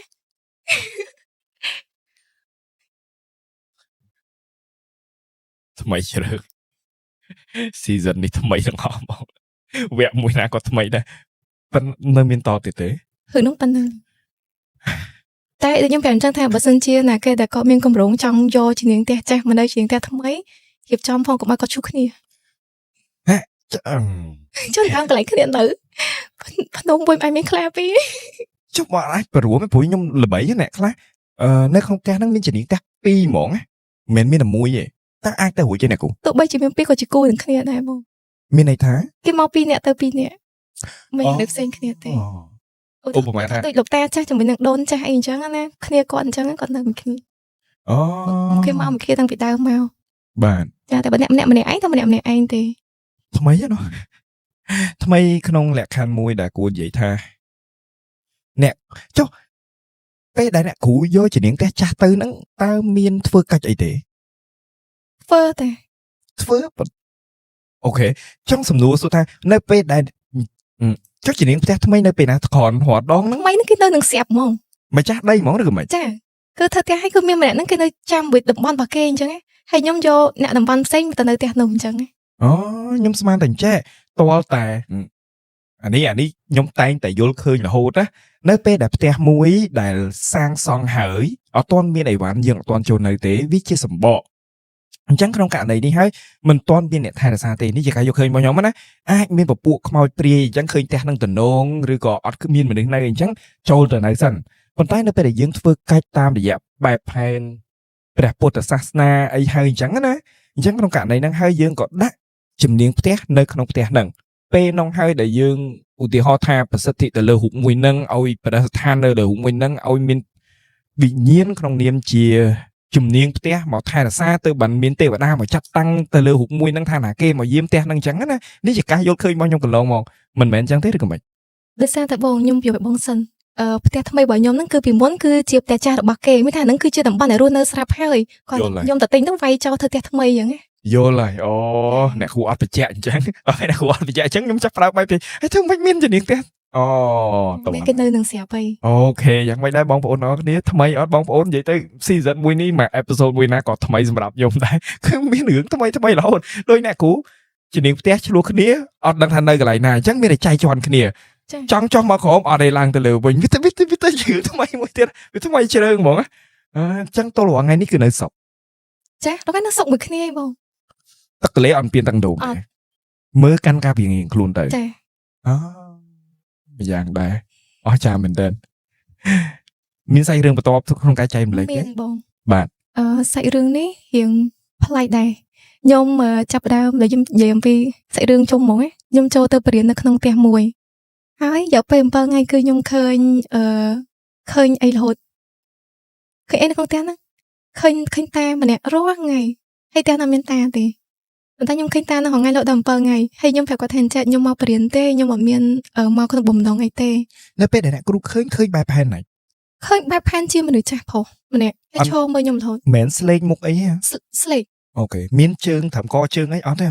វាអណ្ដែតពេលទៅពិបាកនេះដែរគ្រាន់តែឃើញវាដូចថ្មឹងអញ្ចឹងយល់ខ្ញុំបានទៅពិនិត្យមើលច្បាស់ពីក្រោមដល់លើអីទេគ្រាន់តែឃើញមួយសប្តាហ៍ពេញហើយខ្ញុំក៏ប្រាប់ម្ចាស់ផ្ទះអញ្ចឹងឲ្យថាបង ខ្ញុំឃើញខ្ញុំឃើញមួយសប្តាហ៍គាត់ថាអត់អីទេអ្នកគ្រូនឹងអ្នកថែសាររបស់ប៉ាអូនអីអញ្ចឹងណាចឹងទៅហើយខ្ញុំក៏អត់អីទេដល់ពេលហើយតើប្រហែលជាកន្លងផុតយូរបន្តិចទៀតខ្ញុំចាប់តាមឃើញនៅក្នុងផ្ទះនឹងតិចទៀតឃើញវាមនុស្សមានតែពាក់កណ្ដាលខ្លួនទេមានតែត្រឹមពីជើងត្រឹមចង្កេះឯងហើយចុះមកតាមខ្ញុំហើយខ្ញុំស្មានតែប៉ាកូនសិស្សពេលខ្ញុំក៏លេចមើលទៅវាពាក់កណ្ដាលពេលខ្ញុំឃើញក៏លេចមកស្ទូបបានវាលាយតែខ្ញុំអត់ខ្លាចទេខ្ញុំធម្មតា បានតែពាក់កណ្ដាលខ្លួនចុះ ចាពាក់កណ្ដាលខ្លួន ដើរ ចុះ តាមអ្នកគ្រូ ចាដើរតាមខ្ញុំ ជើងជន់ដៃដែរ ចាអញ្ចឹងចង់មួយក្រូមួយក្រូជាតែចុះក្រោមហ៎ហើយឈរអីដើរក្រោយក្នុងខ្ញុំហ្នឹងពេលខ្ញុំក៏លេចពុកស្ដាកាច់ហ៎ បាទ មិនក៏លេចទៅឃើញជើងចុះមកខ្ញុំមើលទៅលើទៅឃើញតែពាក់កណ្ដាល បាទ ចា ហើយ ខ្ញុំអត់ខ្លាចទេធម្មតាប៉ុន្តែខ្ញុំសូមនិយាយតតងទៅនឹងវាថាទៅជាសាច់ញាតិរបស់អ្នកផ្ទះកូនសិស្សខ្ញុំមិនអញ្ចឹងណាវាថាគាត់តែងតែមានជំងឺខ្មោចចូលអញ្ចឹងណា បាទ ចាបងវាថាខ្មោចតែងតែចូលគាត់អញ្ចឹងទៅហើយខ្ញុំក៏ជួយតាមលទ្ធភាពដែលខ្ញុំអាចជួយបានអញ្ចឹងណាបង បាទ ហើយគាត់ធ្លាប់ជួយដកតាមអនឡាញដែរដោយសារតែគាត់បដូរកន្លែងទៅនៅខេត្តអញ្ចឹងណាអញ្ចឹងទៅនៅពេលដែលអ៊ំនឹងគាត់មានអីចូលអញ្ចឹងអ្នកផ្ទះរបស់គាត់តាក់ទងមកខ្ញុំហីអញ្ចឹងគ្រាន់តែពេលហ្នឹងតែវារៀងកំ pl ែងដែរគាត់បើកឲ្យខ្ញុំមើលបើកាមេរ៉ាខ្ញុំមើលទៅអ៊ំស្រីហ្នឹងអញ្ចឹងទៅខ្មោចហ្នឹងក៏និយាយតបមកខ្ញុំវិញជំងឺខ្មោចចូលអញ្ចឹងណា បាទ ចាបងវាថាខ្មោចតែងតែចូលគាត់អញ្ចឹងទៅហើយខ្ញុំក៏ជួយតាមលទ្ធភាពដែលខ្ញុំអាចជួយបានអញ្ចឹងណាបង បាទ ហើយគាត់ធ្លាប់ជួយដកតាមអនឡាញដែរដោយសារតែគាត់បដូរកន្លែងទៅនៅខេត្តអញ្ចឹងណាអញ្ចឹងទៅនៅពេលដែលអ៊ំនឹងគាត់មានអីចូលអញ្ចឹងអ្នកផ្ទះរបស់គាត់តាក់ទងមកខ្ញុំហីអញ្ចឹងគ្រាន់តែពេលហ្នឹងតែវារៀងកំ pl ែងដែរគាត់បើកឲ្យខ្ញុំមើលបើកាមេរ៉ាខ្ញុំមើលទៅអ៊ំស្រីហ្នឹងអញ្ចឹងទៅខ្មោចហ្នឹងក៏និយាយតបមកខ្ញុំវិញផ្ទះហ្នឹងគឺដើរទៅស្រួយហ្មងដើរសើប្រៅហើយទៅពេលខ្ញុំដើរក្តារនឹងបាក់ទៅក្រោមតែខ្ញុំអត់ធ្លាក់ទេបន្ទាប់ហើយនៅពេលដែលក្តារនឹងបាក់ចុះក្រោមចាប់តែមានក្បាលខ្មោចពីរចេញមកក្បាលខ្មោចស្រីទៅធំកហើយមកហើយចាប់តែលឹកបកងនឹងឡើងមកលើដែរ ជប់ក្បាលខ្មោចមានន័យថាក្បាលខ្មោចដែលអត់មានសាច់ជារលោលា ទេ ក្បាល ហ្មង ដល់អូ ខ្មោចស្រីក្បាលខ្មោចស្រីពីរហើយអាបកងក៏អីនឹងជាប់មួយសតរបស់ម្នាក់ស្រីនឹងឡើងមកលើបន្លាចខ្ញុំអញ្ចឹងណា បាទ ប៉ុន្តែខ្ញុំគឺនៅតែអត់ខ្លាចគេទេខ្ញុំគិតថាបើសិនជាខ្ញុំខ្លាចខ្ញុំនឹងអត់អាចព្យាបាលបងនឹងជាទេ បាទ ចាបន្ទាប់ហើយក៏រៀងស្ងាត់ទៅវិញអញ្ចឹងអាការៈរៀងខំបើជាងមុនបន្តិចទៅអញ្ចឹងណា បាទ ចាបន្ទាប់ហើយមកទៀតខ្ញុំក៏ចាប់ផ្ដើមសាកមើលផ្ទះរបស់គាត់ម្ដងពេលខ្ញុំសាកមើលផ្ទះរបស់គាត់ឃើញមាននៅមុខផ្ទះរបស់គាត់នឹងមានដូចពាក់អាវដូចស្មៃលងវែងចឹងប៉ុន្តែឈុតខ្មៅមានស្រីពីរនាក់ប្រុសម្នាក់ហើយដូចចាំនិយាយទៅដូចបរិវាររបស់គេដែលគេប្រើឲ្យមកចាំផ្ទះហ្នឹងអញ្ចឹងណា ធ្វើកាមេរ៉ាសុវត្ថិភាព ចាយ៉ាដូច CCTV បាទ ធ្វើទៅចាវាថាគុំគិតថាអញណាដូចពួកមីផ្សេងអញអត់អញ្ចឹងទេអញខ្លាំងណាហើយគឺវានិយាយតថាចាអញធ្លាប់លឺសំឡេងហើយធ្លាប់លឺសំឡេងខ្ញុំថាខ្ញុំធ្លាប់ដេញអ្នកមុននេះអញ្ចឹងណា នៅក្នុងផ្ទះហ្នឹងដែរ ចាដល់ពេលហើយអញ្ចឹងទៅខ្ញុំក៏ប្រាប់សាច់ញាតិរបស់គាត់ថាឲ្យយកធ្វើអីទៅតែវាគង់តែចេញទៅដែរទេចាខ្ញុំអាចជួយបដិញអញ្ចឹងបានតែបើថាឲ្យលក្ខណៈថាខ្ញុំធ្វើឲ្យបាត់សុទ្ធខ្ញុំអត់ដឹងថាទៅធ្វើមិនដែរពូខ្ញុំប្រាប់អញ្ចឹងមនុស្សយើងវាមានកម្មផ្សេងគ្នាអញ្ចឹងយើងដឹងថាតើគាត់នឹងជាពាក់កម្មណាគេខ្លះ យល់ ចាប៉ុន្តែអ្វីដែលខ្ញុំចង់អំពាវនាវបន្តិច បាទ ចាតើតងទៅនឹងអ្នកដែលចេះវិជាទាំងអស់ខ្ញុំចង់ឲ្យគាត់ចាត់ទុកខ្លួនឯងដូចជាប៉ែតអញ្ចឹងព្យាយាមអាចព្យាបាលតែមិនមែនធ្វើបាបទេអញ្ចឹងអ្នកដែលគាត់មានមុនខ្មៅឬក៏អីផ្សេងមិនគួរប្រើប្រាស់វានៅក្នុងផ្លូវអាក្រក់ដើម្បីជួយមនុស្សម្នាក់ធ្វើបាបមនុស្សម្នាក់ទៀតទេខ្ញុំចង់ថាយើងអាចសហការគ្នាក្នុងការព្យាបាលដូចថាប៉ែតព្យាបាលជំងឺទៅយើងអាចព្យាបាលអ្វីផ្សេងដែលប៉ែតមើលអត់ឃើញអញ្ចឹងអាចធ្វើចិត្តអញ្ចឹងវិញចាខ្ញុំ ចុះសាច់រឿងនៅក្នុងផ្ទះហ្នឹងតែប៉ុណ្្នឹងឯងបានត្រឹមតែឃើញអញ្ចឹងហ៎ និ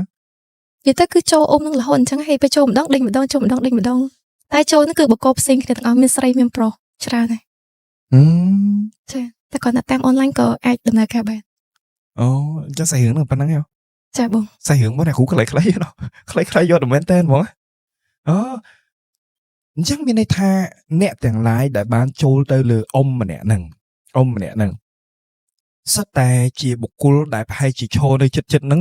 ទស្សនាអ្នកគ្រូព្យាបាលហើយអញ្ចឹងអ្នកគ្រូ ចា តោះអញ្ចឹងឥឡូវអ្នកគ្រូនឹងសរសេររឿងមួយទៀតទេ ចាបងនៅសាររឿងមួយចុងក្រោយ អូខេតោះ គឺហ្នឹងទៅកាត់ឡើងថ្មីដែរទេ បាទជួយនិយាយលឺ ចាបងត្រូវជាមិត្តភ័ក្តិរបស់មិត្តភ័ក្តិខ្ញុំ បាទ គាត់និយាយថាគាត់ដូចមានគ្រូដែរអញ្ចឹងណាបងហើយមានពេលមួយហ្នឹងគឺគាត់ទៅលេងនៅដីរបស់មិត្តភ័ក្តិគាត់ហើយទៅគាត់អត់ដឹងខ្លួនទេគាត់ក៏បានដើរក្រុមដើមស្ពឺ បាទ ទៅពេលដែលគាត់ដើរក្រុមដើមស្ពឺហ្នឹងហើយគាត់ចាប់ផ្ដើមពេលមកដល់ផ្ទះវិញគាត់ចាប់ផ្ដើមមានបញ្ហា បញ្ហាបែបណាទៅ បញ្ហារបៀបថារៀងឈឺក្បាលចាក់ឲ្យពេលតែចង់និយាយអីមួយតែងតែមានអីតាក់ដូចមានអីអាក់ខានការនិយាយរបស់គាត់ចឹងរៀងខុសពីធម្មតា បែបផែនណាទៅ វាថាគាត់អាចផ្ចង់អារម្មណ៍បានទេដូចថាមិនដូចមិនជាខ្លួនឯងចឹងពេលខ្លះ គួរនិយាយថាលក្ខណៈដូចនិយាយអីផ្គុំពាក្យអត់ត្រូវ ចា រៀបចឹងអូខេបាទ តើបើអញ្ចឹងទៅមានពេលមួយហ្នឹងក៏គាត់ស្កាត់មកជួបខ្ញុំគ្រាន់តែគាត់ថាដើម្បីសាក់មើលសិនទេតែពេលដែលខ្ញុំបានជួបគាត់ដំបូងគឺខ្ញុំដឹងថាគាត់គ្រូគាត់ធំមែនតើធំជាងខ្ញុំដាច់ហ្មង បាទ អញ្ចឹងទៅខ្ញុំតូចតែទេតែខ្ញុំគិតថាតើខ្ញុំអាចជួយគាត់បានអត់បើសិនជាគិតអំពីអតិពលទេគឺអតិពលខ្ញុំខ្សោយប៉ុន្តែចិត្តខ្ញុំគឺនៅតែចង់ជួយគាត់ដដែល បាទ ខ្ញុំប្រាប់គាត់ថាបើសិនជាបងជឿជាក់លើខ្ញុំហើយខ្ញុំក៏បានសុំការអនុញ្ញាតពីគ្រូរបស់គាត់ដែរថាសូមឲ្យគាត់នឹងរួមកម្លាំងជាមួយខ្ញុំដើម្បីជួយដល់កូនចៅរបស់គាត់អញ្ចឹងណា បាទ អញ្ចឹងទៅពេលខ្ញុំសុំគាត់ហើយខ្ញុំសុំប្រាប់សិនថាអ្វីខ្ញុំបានឃើញហ្នឹងគឺឃើញខ្មោចស្អីម្នាក់កញ្ចក់វែងហ្នឹងចាក់នៅករបស់គាត់ចា ចាក់មិនទេចាក់ចូលហ្មង ចាក់នៅកគាត់ហ្នឹងហ្មង ដូចចុងកញ្ចក់ហ្នឹងនៅ ចា ត្រឹម ចាចុងកញ្ចក់ហ្នឹងគឺនៅករបស់ នៅត្រឹមកទេមិនមែនចាក់ចូលហ្មង រេ អឺ បន្ទាប់ហើយនៅពេលអញ្ចឹងតែខ្ញុំប្រាប់សិនថាគាត់ទៅពេលខ្ញុំថាចង់មើលគាត់ហ្នឹងគឺខ្ញុំវិលមកខ្លាំងមែនតើហ្មងដោយសារតែយើងខ្សោយ យើងខ្សោយដោយសារសុខ ខ្សោយ ភាព ថាវាសុខភាពជាផ្នែកមួយប៉ុន្តែថាប្រព័ន្ធរបស់យើងហ្នឹងវាតូចជាង អូយល់ តូចជាងអញ្ចឹងតើមកអញ្ចឹងទៅខ្ញុំពេលហ្នឹងខ្ញុំមើលសារវើមកខ្លាំងពេកខ្ញុំក៏កេងសម្រាប់ផ្លែសិនតែខ្ញុំនៅតែជួយគាត់ដដែលអញ្ចឹងទៅខ្ញុំក៏បានយកទឹកមួយកែវហ្នឹងក៏យកបានកោយកមកធ្វើតាមអ្វីខ្ញុំធ្វើរាល់ដងអញ្ចឹងណាតើមកអញ្ចឹងទៅខ្ញុំក៏បានឃើញដបៅមួយនៅលើករបស់គាត់ប៉ុន្តែបើសិនជាយើងមើលផ្លេចទៅទេអត់ឃើញដបៅហ្នឹងទេអត់ឃើញទេគឺនៅពេលដែលខ្ញុំបានយកធូបទៅកន្លែងហ្នឹងគឺដូចស្នាមគំនួចមួយអញ្ចឹងនៅគៀនករបស់គាត់តែខ្ញុំឃើញវាខ្លាចជាដបៅរួមខាងក្នុងលឹងជ្រៅហើយមានហៀរបស់កកេចេញមកតាមហ្នឹងទៀត ដូចបោសអញ្ចឹង ចា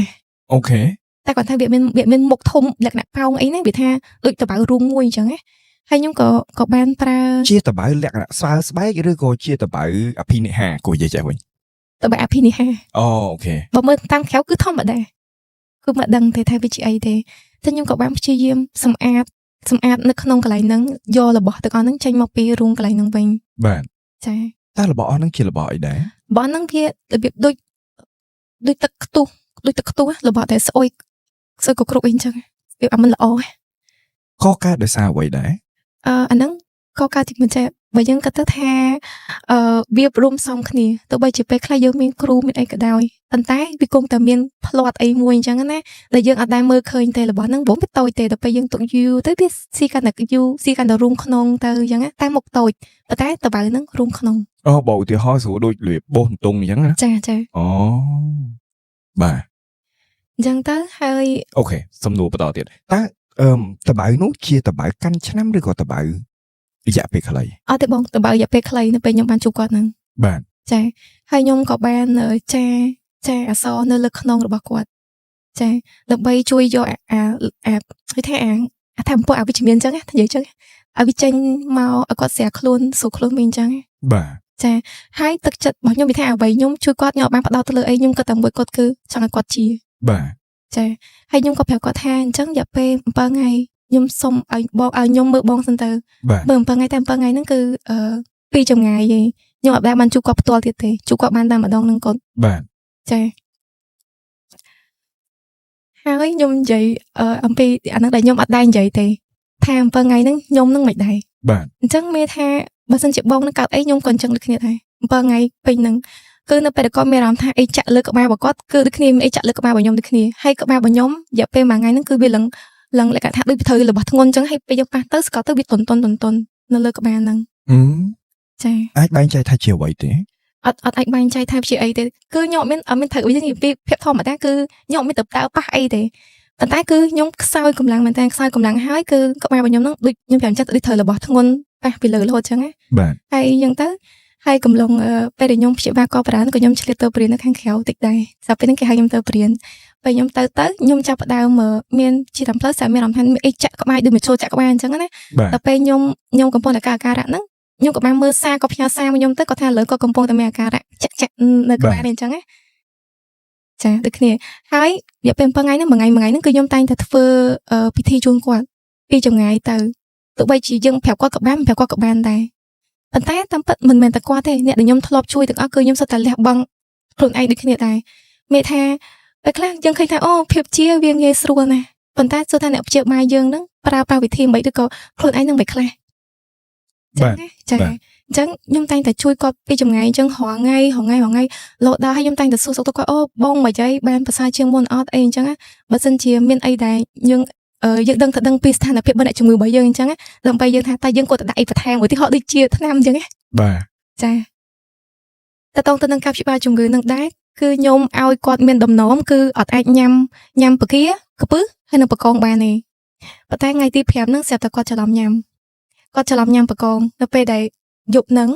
ខ្ញុំចាប់ផ្ដើមចុះមកចដាខំដើម្បីញ៉ាំទឹកហ្នឹងស្រាប់តែភ្នែកខ្ញុំហ្នឹងគឺព្រាកដូចភ្លើងហ្វាបាញ់ភ្នែកអញ្ចឹងតែខ្ញុំគាត់ថាអូយសង្ស័យហ៎មានរឿងអីមកទៅអញ្ចឹងខ្ញុំគាត់ថាអូមិនបាច់កុំគិតអីតកេងអញ្ចឹងណាដល់ពេលតកេងយប់ឡើងហ្នឹងស្រាប់តែមានគេមកហៅខ្ញុំហើយក៏ខ្ញុំអាចដឹងទីតាំងនៅពេលគេមកយើងអាចចាប់ទីតាំងរបស់ម្នាក់នឹងបានចាប់សេវាបានចាដឹងថាគេនឹងនៅកំពង់ឆ្នាំងហើយគេនាំខ្ញុំនឹងទៅផ្ទះឈើមួយផ្ទះឈើក្រំនឹងទឹកសុទ្ធហ្មងបន្ទាប់ហើយអញ្ចឹងទៅស្រាប់តែលើក្តារចាប៉ុន្តែគឺអាចចូលទៅផ្ទះបងប្រុសនឹងបានទេតែកំឡុងពេលនឹងដែរហ្នឹងគឺអូនកូនរបស់បងហ្នឹងគឺគាត់តែងតែមើលមកមុខនឹងរហូតចាហើយបងក៏គាត់ចេះឆ្ងល់ដែរថាមិនបានកូនគាត់ចេះតែមើលមុខរហូតអញ្ចឹងបាទអញ្ចឹងទៅពេលហ្នឹងក៏ខ្ញុំប្រាប់បងអញ្ចឹងទៅយើងក៏និយាយគ្នាក៏សម្រួលគេថានឹងចាអសធំមួយនៅលើផ្ទះហ្នឹងអញ្ចឹងទៅខ្ញុំក៏បានចាពីចម្ងាយទៅហើយទៅខ្ញុំឲ្យបងក៏ជួយមើលថាពិតជាបានឃើញអាហ្នឹងមែនអត់បាទគាត់ក៏ confirm មកខ្ញុំវិញថាបានឃើញបាទចាហើយទៅក៏លែងឃើញកម្មសិទ្ធិភាពហ្នឹងទៀតហើយឃើញពួកគាត់ហ្នឹងទៀតហើយបន្តមកដល់ថ្ងៃទី6បាទថ្ងៃទី6ហ្នឹងខ្ញុំក៏បានចសោបឃើញអ្នកដែលបានមកធ្វើបែបបងប្រុសហ្នឹងគឺពួកគាត់ស្លៀកពាក់ត្រឹមត្រូវវិញស្លៀកពាក់សស្អាតបាតហើយនៅចាំនៅកំពង់ទឹកហើយបំរុងគឺលាទៅចាពេលហ្នឹងគឺអារម្មណ៍របស់ខ្ញុំក្នុងចិត្តខ្ញុំសប្បាយមែនមែនតើខ្ញុំគិតថាអូបងប្រុសនឹងគាត់ជាហើយអញអ្វីខ្ញុំគិតឃើញដំបូងគេបងអស់បាទចាហើយនៅពេលដែលថ្ងៃហ្នឹងថ្ងៃដែលគេលាទៅកំពង់ទឹកក៏ជាថ្ងៃដែលខ្ញុំរៀងធូរស្បើយដែរមានថានៅពេលខ្ញុំមើលគាត់ដូចរាងកាយរបស់ខ្ញុំផ្សារភ្ជាប់ជាមួយនឹងគាត់អញ្ចឹងតែគាត់កើតអីខ្ញុំត្រូវមានអាការៈហ្នឹងដែរបាទចាអញ្ចឹងខ្ញុំបានប្រសើរវិញហើយគាត់ក៏ថាគាត់ងើបពីខ្ញុំក៏ឆាតទៅគាត់ទៅគាត់ថាអូថ្ងៃនេះគាត់ងើបពីព្រលឹមនោះមានអារម្មណ៍ថាដូចវិញ្ញាណជួបជុំគ្នាវិញណាគឺគាត់មានអារម្មណ៍ថារៀងដូចស្រស់ស្រាយច្រើនបាទចាហើយឡូវមកដល់ថ្ងៃទី7យើងក៏ចាប់ផ្ដើមសង្ខេបរឿងនឹងចូលមកវិញទាំងអស់ថាតើមានអីកើតឡើងខ្លះកំឡុងពេលដែលគាត់ខ្សោយអញ្ចឹងដូចខ្ញុំឧទាហរណ៍បែបអញ្ចឹងថានៅពេលដែលយើងខ្សោយមានអីផ្សេងមកធ្វើអីយើងបានចាអញ្ចឹងអ្នកទាំងអស់ហ្នឹងគឺអត់អាចយកឈ្នះទេសរុបមកវិញគឺគាត់អាចយកឈ្នះទេប៉ុន្តែខ្ញុំចង់ប្រាប់សិនថានៅពេលដែលខ្ញុំមើលករណីគាត់ហើយគឺថារបស់ខ្ញុំវាប្រសើរឡើងជាងមុនបាទចាគឺពេលខ្លះញៀនរបស់ខ្ញុំវាអាចប្រើបានរៀងស្មូតចារៀងល្អិលដូចថ្នោតកស៊ូចាបងខ្ញុំគាត់ថាល្អខ្ញុំគាត់ថាដូចខ្ញុំអាចគាត់ថាតាមមនុស្សយើងដែលស្គាល់គ្នាសោះហើយបានមកជួយព្យាបាលគ្នានេះហើយជួយឲ្យគ្នានឹងគុំថ្កើនឹងអស់គ្នាបងក៏បានជាខ្ញុំក៏បានប្រសើរជាងមុនអីចឹងទៅការមើលរបស់ខ្ញុំក៏វាលលួនជាងមុនបាទចាស្អីរឿងតែប៉ុណ្្នឹងទេចាបងអូខេចូលដល់សំណួរណាខ្ញុំមានសំណួរច្រើនមែនតើជំវិញព្រោះខ្ញុំស្ដាប់អ្នកគ្រូទៅខ្ញុំព្យាយាមចាប់កលច្បាច់នៅបញ្ហានីមួយដើម្បីធ្វើយ៉ាងណាឆ្លើយតបជាមួយនឹងប្រិយមិត្តដូចគ្នាដែរគេលោកប្រិយមិត្តជួបបញ្ហាអញ្ចឹងដែរណាករណីដែលអ្នកគ្រូមានប្រសាសន៍ថាមានខ្មោចស្រីនឹងស្លៀកអាវមិនទៅអ្នកគ្រូឃើញច្បាស់ឃើញភ្នែកទេចាអានឹងឃើញនឹងភ្នែកឃើញសភាពបែបណាទៅឃើញសភាពមុខស្រួចមុខស្លេកសក់វែងមុខស្រួចបានឯមុខវីមុខអសវីអូស្អាតផងនោះស្អាតបាទកញ្ចក់វែងចាកញ្ចក់វែងស្លៀករ៉ូបសឬក៏បែបណាដែរស្លៀកវាមិនអត់ដឹងថាអាចថាជារ៉ូបឬក៏មិនប៉ុន្តែវាលក្ខណៈកណាត់ផសអញ្ចឹង យល់ តែមិនទៅកាត់ចេញមួយរោបស្អាតអីទេធម្មតា តាម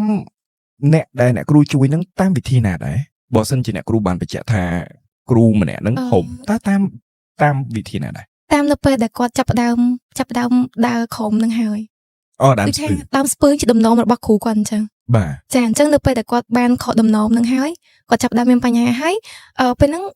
គាត់បានទៅលេងនៅតំបន់មួយហើយមានដើមឈើធំមួយហ្នឹងឯងម្នាក់ហ្នឹងគឺនៅដើមឈើហ្នឹង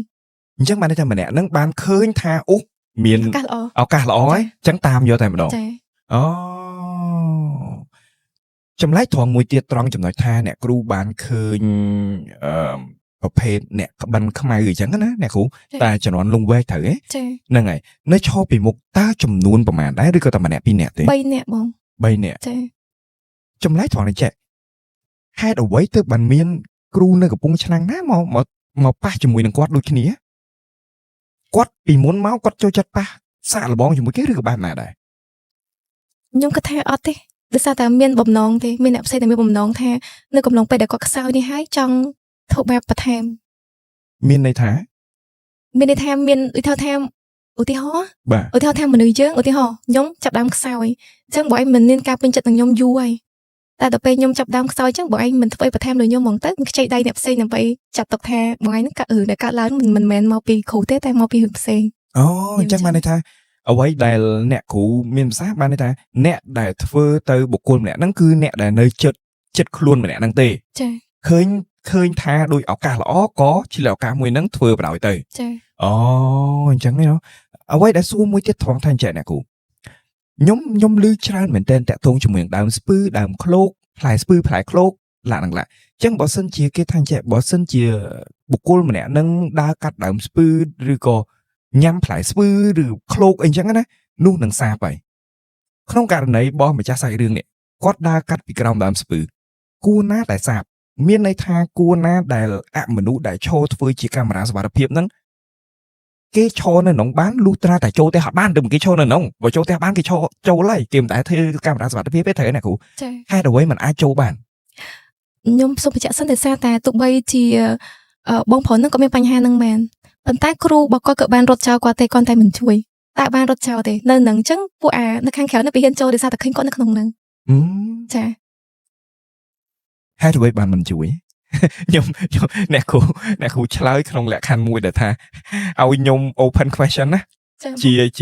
ជាចម្លើយចំហមួយដែលធ្វើខ្ញុំដេញដោល ចង់ដាក់ពិន័យយើងដែរពេលខ្លះដូចឧទាហរណ៍យើងគ្រូនឹងសិស្សពេលខ្លះសិស្សខុសយើងដាក់ពិន័យសិស្សខ្លះដែរបើសិនជាយើងលើកលែងរហូតចុះបើសិនជាយើងខុសសិស្សសិស្សបើយើងនេះនៅតែបន្តខុសគាត់ដំណំរហូតទៅមានបញ្ហាអញ្ចឹងខ្ញុំគាត់ថាអ្វីដែលគាត់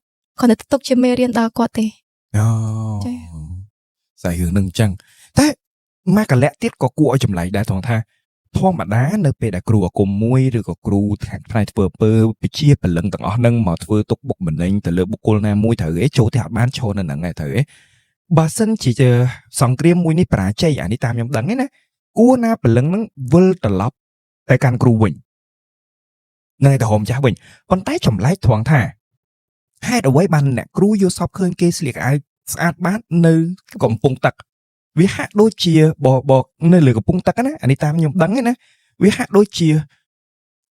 ធម្មតានៅពេលដែលអានេះខ្ញុំតតែបងប្អូនទាំងអស់គ្នាអត់មានអីអះអាងទេមានតែចេះមុននឹងពលឹងទៅចាប់ជាតិថាទៅឆ្លងទឹកឆ្លងជីទូកទឹកដូចយើងមើលក្នុងរឿងបុរាណអញ្ចឹងវាហាក់ដូចប្រហែលគ្នាហ្នឹងវាមិនមែនជាការវិលត្រឡប់ទៅវិញមានសាច់រឿងអីពីក្រោយហ្នឹងដែរណាគ្រូ មានបងចាពួកគាត់ដែលជាបរិវារដែលគេប្រើឲ្យមកធ្វើបែបបងប្រុសហ្នឹងប៉ុន្តែអត់បានត្រឡប់ទៅរកគ្រូដើមរបស់ខ្លួនឯងទេប៉ុន្តែបែរទៅចាប់ជាតិដោយសារតែគ្រូរបស់គាត់ហ្នឹងជួយគ្រូរបស់បងប្រុសហ្នឹងក៏ព្យាយាមជួយវិញ្ញាណទាំងអស់ហ្នឹងដូចថាឥឡូវអ្នកឯងទោះបីអ្នកឯងមកធ្វើបែបកូនខ្ញុំប៉ុន្តែខ្ញុំអត់បានផ្សេងផ្សាយជាមួយអ្នកឯងទេប៉ុន្តែខ្ញុំសុខចិត្តជួនបងអ្នកឯងក៏ជួយអ្នកឯងហ្នឹងចម្លងទៅវិញអញ្ចឹងមានថាគ្រូដែលអាក្រក់ហ្នឹងគឺគាត់បាត់បរិវារអស់ហើយអញ្ចឹងអត់អាចមានលទ្ធភាពទៅធ្វើបែបគេទៀតបានទេ តែជាអញ្ចឹងមួយករណីពិសេសនេះ ចា ករណីមួយដែលប្លែកមែនទេខ្ញុំធ្លាប់តែឮថាបកទៅវិញទៅរកគ្រូដើមវិញអញ្ចឹងទៅហើយទៅគ្រូដើមនឹងធ្វើបាបខ្មោចហ្នឹងមិនក៏ធ្វើការងារនឹងមិនបានសម្រេចតែនេះបែរជាព្រោះវិញ្ញាណទាំងអស់សុទ្ធសឹងតែជាជាប់ចំណងអាគមត្រូវទេអ្នកគ្រូតែវាទៅជាដាច់ចំណងអាគមធ្វើឲ្យខ្មោចទាំងអស់ហ្នឹងរួចខ្លួនវិញចាអូថ្មីហ្នឹងអ្នកគ្រូមែនតាអូយ season ទី3គឺមែនតាមានន័យថាមិនទេអ្នកគ្រូ season ទី3នេះគឺជា season មួយដែលចម្លែកជាងគេបំផុតមកខ្ញុំធ្លាប់ធ្វើពី season មុនគឺគាត់និយាយរឿងរន្ធត់ទៅប៉ុន្តែគ្រប់ឈុតឆាករូបទុំមកដល់ season មកដល់ episode ទី7នេះគឺជារឿងរ៉ាវដែលថ្មីរហូតសម្រាប់ខ្ញុំអញ្ចឹងខ្ញុំសង្ឃឹមថាបើសិនជាខ្ញុំថ្មីហើយទទួលបានចំណេះដឹងច្រើនសង្ឃឹមថាបងប្អូនទាំងអស់គ្នាប្រកាសជាទទួលបានចំណេះដឹងច្រើនពីភ្ញៀវកិត្តិយសគ្រប់ភ្ញៀវកិត្តិយសទាំងអស់ដែលបានឡើងមកតាំងពីដើមមកហើយអ្នកគ្រូមានអីបន្ថែមទេមានពាក្យចុងក្រោយដែលចង់ផ្ដាំផ្ញើទៅប្រិយមិត្តទេចាមានបងអ្វីខ្ញុំចង់ផ្ដាំផ្ញើគឺខ្ញុំចង់ឲ្យអ្នកទាំងអស់គ្នារក្សាការធ្វើទៀនពេលខ្លះនិយាយទៅចាការធ្វើទៀនគឺវាបានផលនៅបច្ចុប្បន្នច្រើនមែនតើប៉ុន្តែបើការធ្វើអំពើបាបក៏វាបានដែរប៉ុន្តែវាយូរជាងអ្នកនរគ្នាអាចសង្កេតមើលទៅឧទាហរណ៍អ្នកនរគ្នាបានធ្វើបាបកាំងពីអ្នកនរគ្នានៅក្មេងអញ្ចឹងនៅពេលអ្នកនរគ្នាដល់វ័យចំណាស់ជួបអាបាបនឹងវិញហើយជួបអាកម្មយើងបានធ្វើហ្នឹងតែបើសិនយើងធ្វើទៀនធ្វើភ្លាមជួបកាយនឹងជួបភ្លាមជួបកាយធម្មតា2ថ្ងៃឬក៏នឹងកាប់នឹងការរក្សាទៀនហ្នឹងគឺវាត្រឡប់មកហូរមកចាស់ដើមវិញហើយអញ្ចឹងខ្ញុំចង់ឲ្យអ្នកនរគ្នាបន្តការរក្សាការធ្វើទៀនតាមវិធីណាធ្វើទៀនហ្នឹងមិនមែនចាំបាច់តែយើងធ្វើនៅវត្តទេឧទាហរណ៍ថាយើងឃើញអ្នកដែលគាត់អត់ឃ្លានអ្នកដែលហឺតម្រូវការដូចជាពេលខ្លះមិនអីធំដុំដូចថាបាយមកកញ្ចប់ទឹកមកដបអីផ្សេងអញ្ចឹងឲ្យពួកគាត់សប្បាយចិត្តពេកហើយអញ្ចឹងអាបុណ្យភ្លាមបើអញ្ចឹងគឺភាពសប្បាយចិត្តប៉ុន្តែយើងនឹងទទួលបានផលល្អពេលខ្លះផលល្អផ្នែកណាមួយអ្នកគ្នាសង្កេតមើលពេលខ្លះទៅលើការសិក្សារបស់យើងទៅលើការងារទៅលើបើសិនជាអ្នកដែលគាត់មានគ្រូមានអីអញ្ចឹងគឺចម្រើនសិលបានច្រើនមែនតើបាទចាហើយមួយទៀតបើសិនជាអ្នកនរគ្នាជួយណាគេម្នាក់គុំគិតអំពីផលតបស្នងឲ្យសោះហើយចិត្តរបស់យើងគឺគ្រាន់តែគិតថាឲ្យតែគេបានរួចផុតគឺយើងសប្បាយចិត្តតែប៉ុណ្្នឹងគឺបានហើយចាបងប្អូនហើយនេះគឺជាសារលិខិតផ្ដាំផ្ញើពីអ្នកគ្រូហេតុអីបានទឹកមុខរបស់ខ្ញុំសភាពអញ្ចឹងនៅពេលនេះព្រោះដោយសារតែអ្នកគ្រូអត់បង្ហាញមុខទេបើអ្នកគ្រូបង្ហាញមុខមិនគួរឮពាក្យបែបហ្នឹងចេញពីមុខមាត់បែបហ្នឹងតោះនេះបងប្អូនអរគ្នាមានថាក្មេងឲ្យលហកនិយាយក្នុងផ្លូវធម៌និយាយក្នុងផ្លូវការជួយមនុស្សអីតាមបែបផែនមួយដូចមនុស្សមួយដែលសំតែអាយុ30ឬក៏40ហើយមានអាជីពជាគ្រូបងប្អូនអរគ្នាអញ្ចឹងហើយទៅបានខ្ញុំនៅតែពេញចិត្ត season ទី3គឺហោះចាស់ខ្លាំងមែនតើហើយអរគុណមែនតើដែលពេលវេលាបង្ហាញឲ្យខ្ញុំបានស្គាល់អ្នកគ្រូដែលធ្វើឲ្យអ្នកគ្រូខ្លាចទៅជាភ្ញៀវកិត្តិយសរបស់ខ្ញុំនៅក្នុងថ្ងៃនេះអញ្ចឹងពីកម្មវិធីជាអ្វីអត់មានអីធំដុំទេអញ្ចឹងខ្ញុំមានតែជូនមួយចិនដែររបស់កម្មវិធីជាអ្វីជូនទៅអ្នកគ្រូសង្ឃឹមថាអ្នកគ្រូពេញចិត្តហើយអរគុណមែនទែនសម្រាប់ពេលវេលាដែលមានតម្លៃរបស់អ្នកគ្រូដែលបានចែកជាមួយនឹងកម្មវិធីជាអ្វីសង្ឃឹមថាបងប្អូនទាំងអស់គ្នាទទួលបាននូវព័ត៌មានថ្មីនិងជាចំណេះដឹងប្លែកបើសិនជាបងប្អូនទាំងអស់គ្នាមិនមែនជាអ្នកជឿទៅលើអបិយជំនឿចាត់ទុកថាការស្ដាប់នេះគឺជាការស្ដាប់បែបកំសាន្តបែបរន្ធត់ប៉ុន្តែបើសិនជាបងប្អូនទាំងអស់គ្នាជឿខ្ញុំច្បាស់ថានៅក្នុងវីដេអូនេះបងប្អូនទាំងអស់គ្នាប្រកាសជាទទួលបាននូវព័ត៌មានប្លែកជាច្រើនយ៉ាងណាមិញបងប្អូនទាំងអស់គ្នាខ្ញុំសូមផ្ដាំផ្ញើដដែលថាគ្រប់ភ្ញៀវកិត្តិយសដែលឡើងមកលើកម្មវិធីជាអ្វីក្នុង season 3នេះស្ទើរតែមិនមែនគឺជាបុគ្គលសាមញ្ញទាំងអស់ចឹងហើយរាល់ការពោលពាក្យការរៀបពាក្យការបកស្រាយសាច់រឿងត្បិតថាជាបទពិសោធន៍របស់ពួកគាត់ពិតប្រាកដមែនតែគេហៅសិលសាស្ត្រនៅក្នុងការចែករំលែកអាចមានការប្រែប្រួលដូចខ្ញុំនិយាយច្រើនអេពីសូតទេចឹងខ្ញុំរលូនទៅខ្ញុំដឹងថាតើបងប្អូនចង់ស្ដាប់បែបណាតែពួកគាត់វិញស្ទើរតែលើកទី1សឹងតែគ្រប់គ្នាទៅហើយចឹងសង្ឃឹមថាបងប្អូនទាំងអស់គ្នាមិនពោលពាក្យគ្រោកគ្រាតមិនពោលពាក្យអសុរោះមិនមានការប្រមាថមើលងាយហើយកំសាន្តដោយសប្បាយទាំងអស់គ្នាអូខេបានទេអ្នកគ្រូដដែលអ្នកគ្រូមិនចែករំលែកព័ត៌មានផ្ទាល់ខ្លួនទេដូច្នេះហើយខ្ញុំមិនអាចចែករំលែកទៅកាន់បងប្អូនទាំងអស់គ្នាទេ